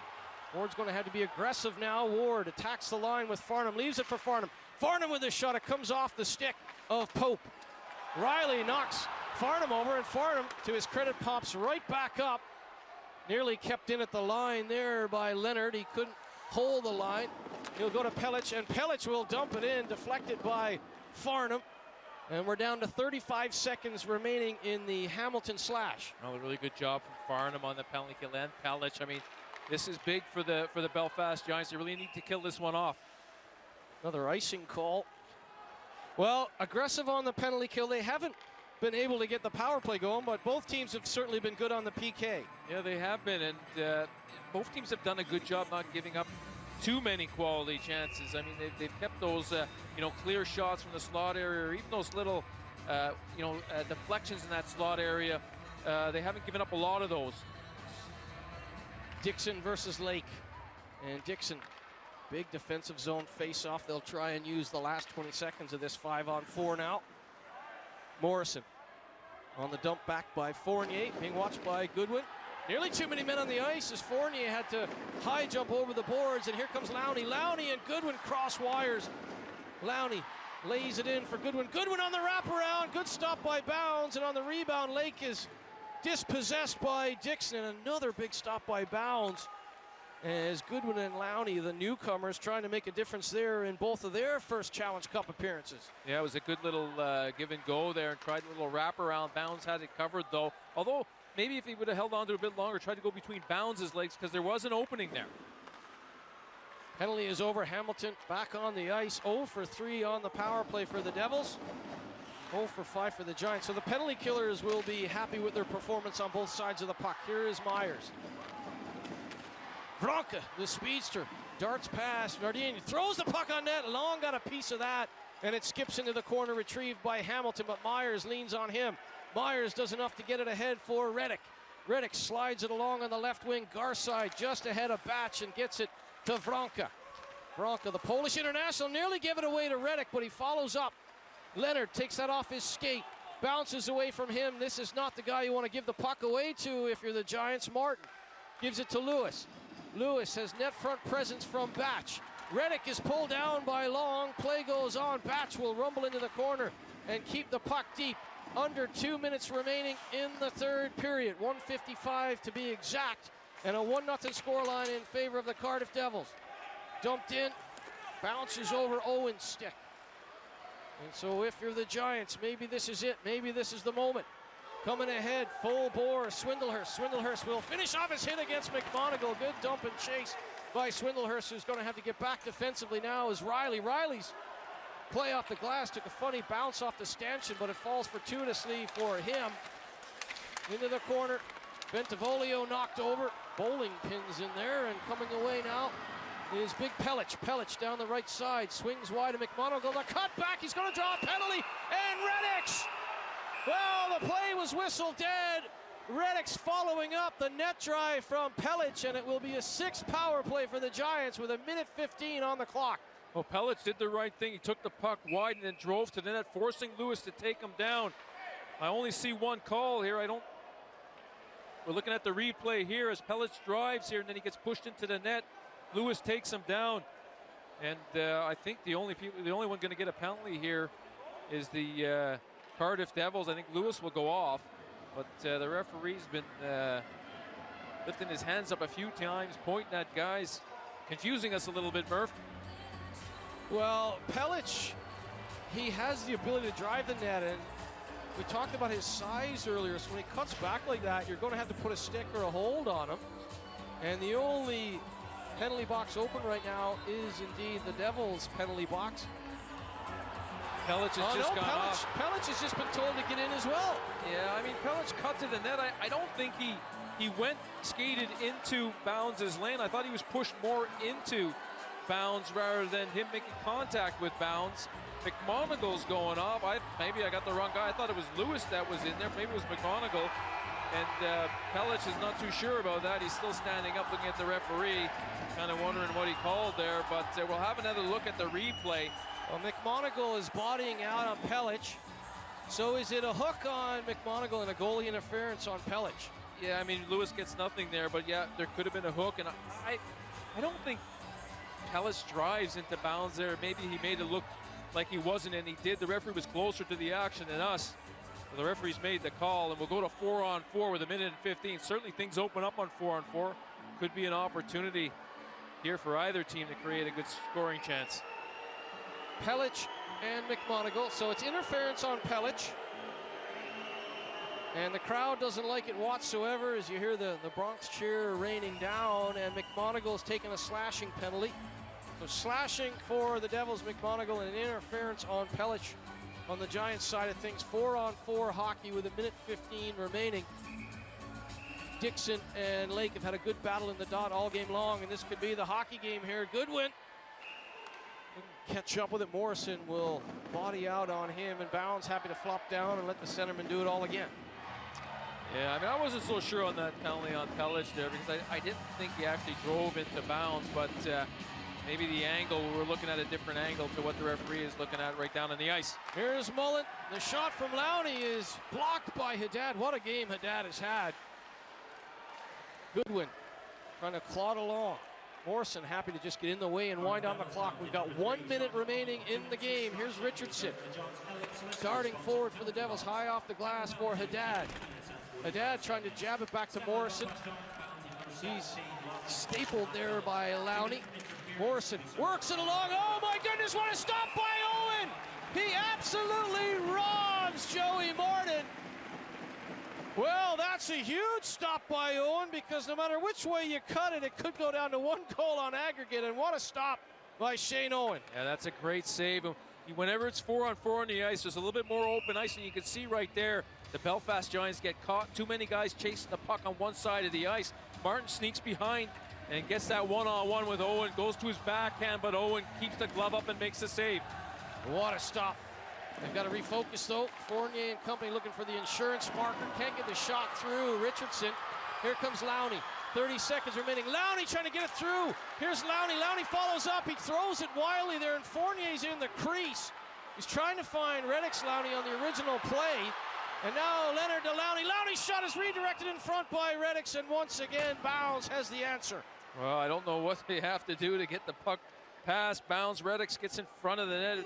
Does a good job from Lowney to get that shot in. One-time shot. You can see the Giants pouring on the pressure, trying to make something. Fournier flies down and gets stuck between the post and Bounds. He wasn't able to move up. Reddick's right there. Gets a little tip, but look at Bounds right out there challenging that shot. Lake wins the play to Lowney. Here's Mullen. Mullen gets it across, redirected in front. Goodwin's shot tipped by Lake, but out the other side. Here is Lowney to Goodwin. Goodwin has that bounce off the toe of his blade. Morrison wraps him up. 8 seconds remaining in the period. Giants desperately trying to get it out front. Goodwin trying to find Lowney, and Dixon will sweep it into the neutral zone. Done and dusted. Morrison and company having a word there with Mullen, but 60 minutes in the books. The first leg done at SSC Arena, and Bounds with the shutout. It's a 1-0 victory for the Cardiff Devils. Dixon with the final defensive play, and what an effort on the road from these Cardiff Devils. Yeah, great road game for the Devils, and they had to have some great penalty kills also, because the Giants were moving the puck around pretty well, getting some shots in there.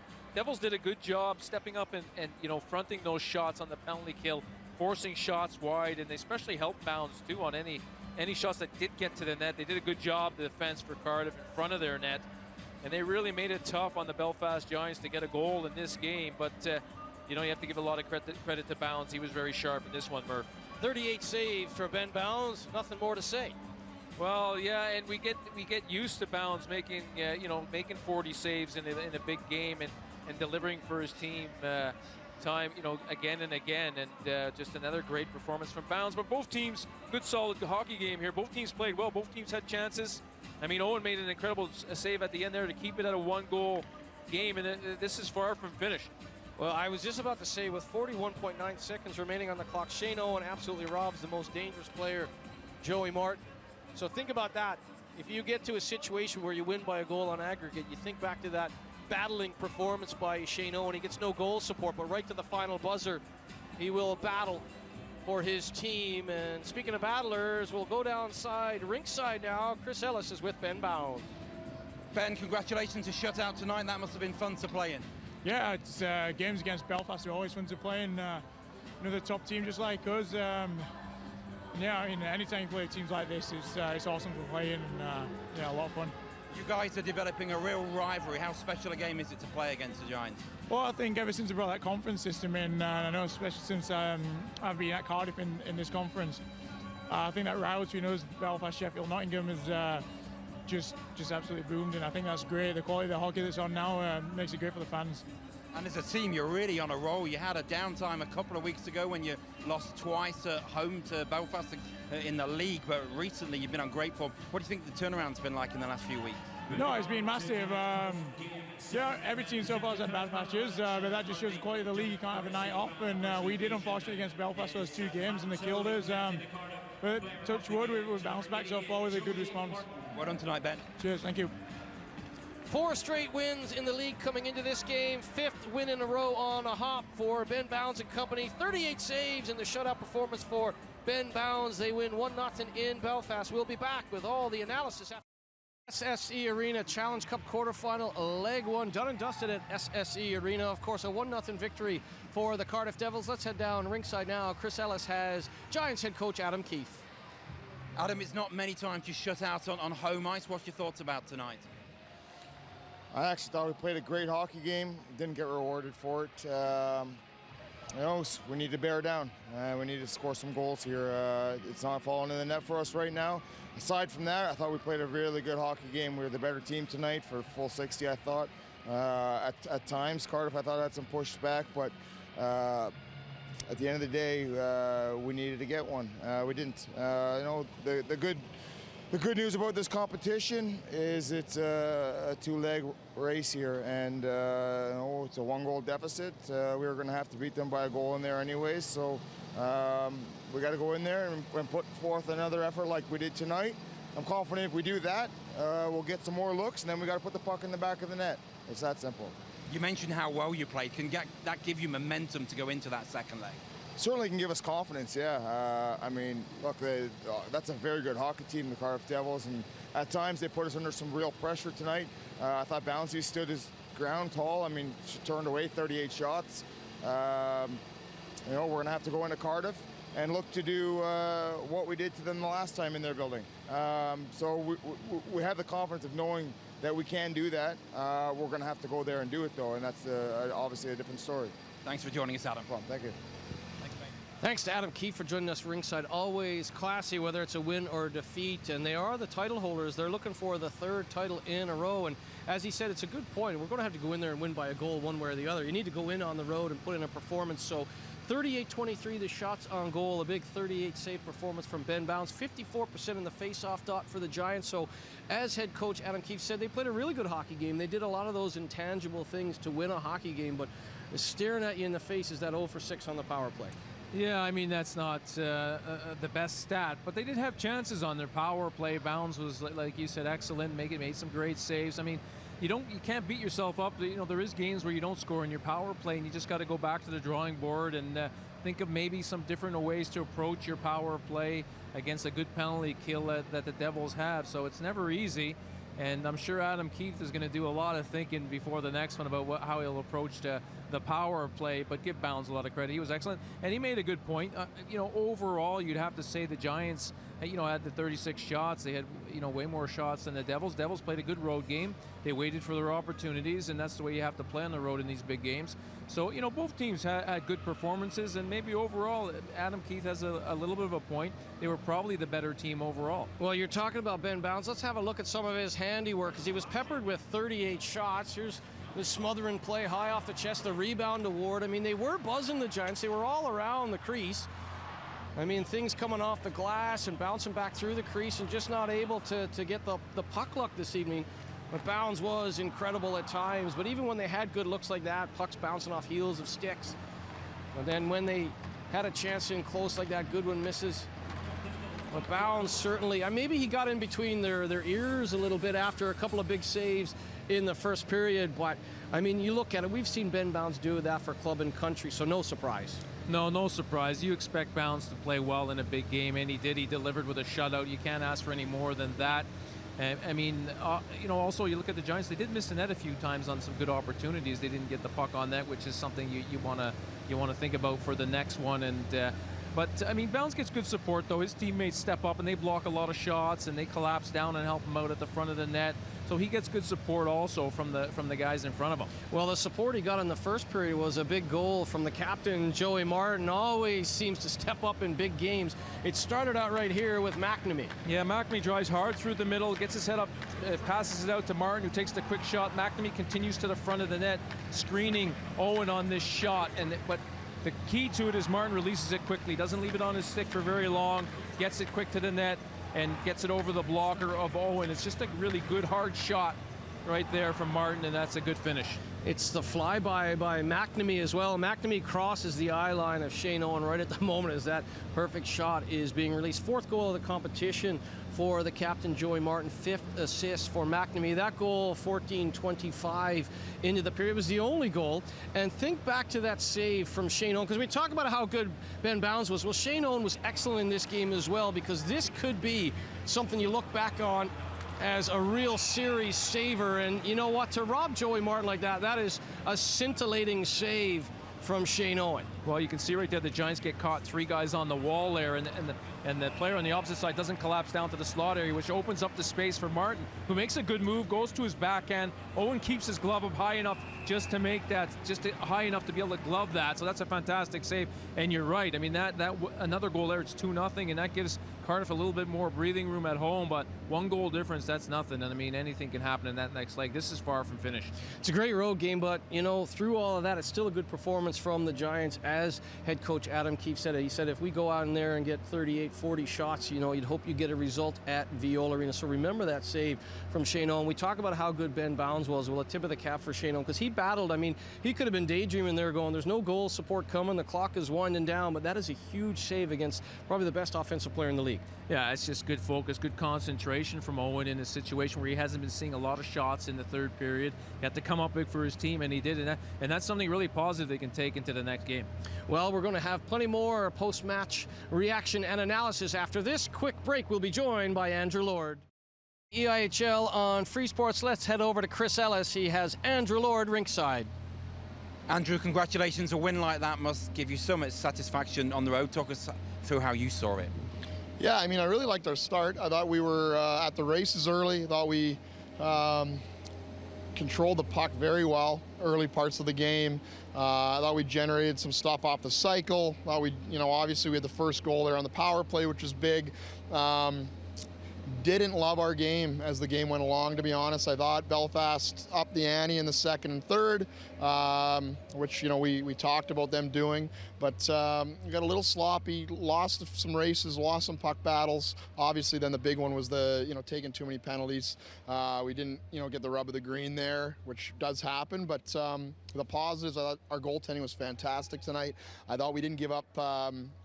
You know, we gave up a lot of shots, a lot of shot attempts, but there was a ton of block shots. I thought the penalty kill was excellent, which is nice to see because that's been a little sloppy lately. All in all, you know, to find a way here with being in Scotland a couple days ago, back-to-back games, you know, I think overall we're satisfied with it. We do know we need a better 60 next Wednesday. You talk about the throwing themselves in front of pucks. That's been something Cardiff have done for a long time under you. How do you drill that team ethos into players? That's from the guys. I mean, that's, you know, we got a very close-knit family in there, and the guys want to play hard for each other. They want to, you know, do anything it takes. And, you know, some nights, more than others, you really need that aspect. And tonight we did, and we had it to a man. Everyone was getting in front of them. And, you know, it just pushes that camaraderie and that togetherness even more when the guys are bringing that element. You mentioned your net minding tonight, Ben Bounds. He just gives you a chance nearly every night to win a game, doesn't he? Yeah, I mean, he's you know, he's got enough press over the years, I think. But you know, I don't know if it's been his you know, best stretch lately. Tonight he was back to himself though, man. He looked confident. He had his swag in there. He was just calm, composed, being big. And when he's like that, it's, you know, I think it's scary for the opposition because, you know, he wasn't letting anything happen tonight. And I think the boys complimented that side of things well defensively. And what do you think you need to do now to close this tie out next Wednesday? Yeah, a lot, I'm sure. It's going to be a battle. I mean, it's really, you know, I wish it was maybe just a 1 game now that we're up by 1, but it's not. It's a whole other game. You know, we're a long way from home, and you know, another good start. And then I think the 60 minutes of that tempo and that you know, our style of play. And if we do that, we'll have a good chance. But again, it's we're a long way off here. Well done tonight. Thanks a lot. Thanks to Andrew Lord for joining us ringside and a very frank assessment of the team's performance. Yeah, I think he got it spot on. He's always very, you know, honest about his team, and they had a good start. They did, and the Giants came on strong in the 2nd and 3rd, and you know, they weathered the storm, and You know, their penalty killing was good, the goaltending was good, and you know, when you're under pressure, you need your goalie to come up big. Bounds did. But like he says, it's far from over. I mean, it's you know, it's 6 periods, and there's still 3 more to go, and all it is one shot to tie it up. So he knows they're in a battle here. Interesting, he mentioned too many penalties, and even though maybe that Giants power play has been struggling, you're not going to get an 0 for 6 situation every game, so he won't want to have 6 penalties against next week. No, I mean, eventually the Giants are gonna score one on the power play, and that you know, goals give you confidence and momentum, and so you certainly don't want to keep giving the Giants those opportunities. Well, it wasn't the only game in the Challenge Cup this evening here at SSE Arena. Of course, a 1-0 victory for the Devils in our game. The Glasgow Clan have punched a ticket through to the semifinals. Remember, Dundee had finished atop of the group, finished atop of the standings. They selected Glasgow. They wanted that fixture. The Glasgow Clan make them pay with a 4-1 victory this evening. 5-2 on aggregate in leg 2. They are through. Nottingham with a 5-1 win over Guildford. Guildford selected Nottingham as well, I believe, so maybe the Panthers with plenty to prove there, and the Steelers had selected the Storm, and they will skate away with a 5-2 victory in leg 1. Always a busy weekend around the EIHL's rinks and arenas. Well, lucky number 13, Friday the 13th, the Dundee Stars host the Belfast Giants. On to Sunday, Cardiff versus Nottingham, Sheffield versus Fife, Glasgow versus Guildford, and Manchester versus Coventry. On to Sunday, December 15th, Nottingham Panthers versus the Storm, the Giants versus the Clan, the Blaze welcome the Dundee Stars to town, and Fife versus Guildford to round out a busy weekend heading into the Christmas period. And we continue to get busier here on Free Sports, our coverage of the EIHL. Where are we to next?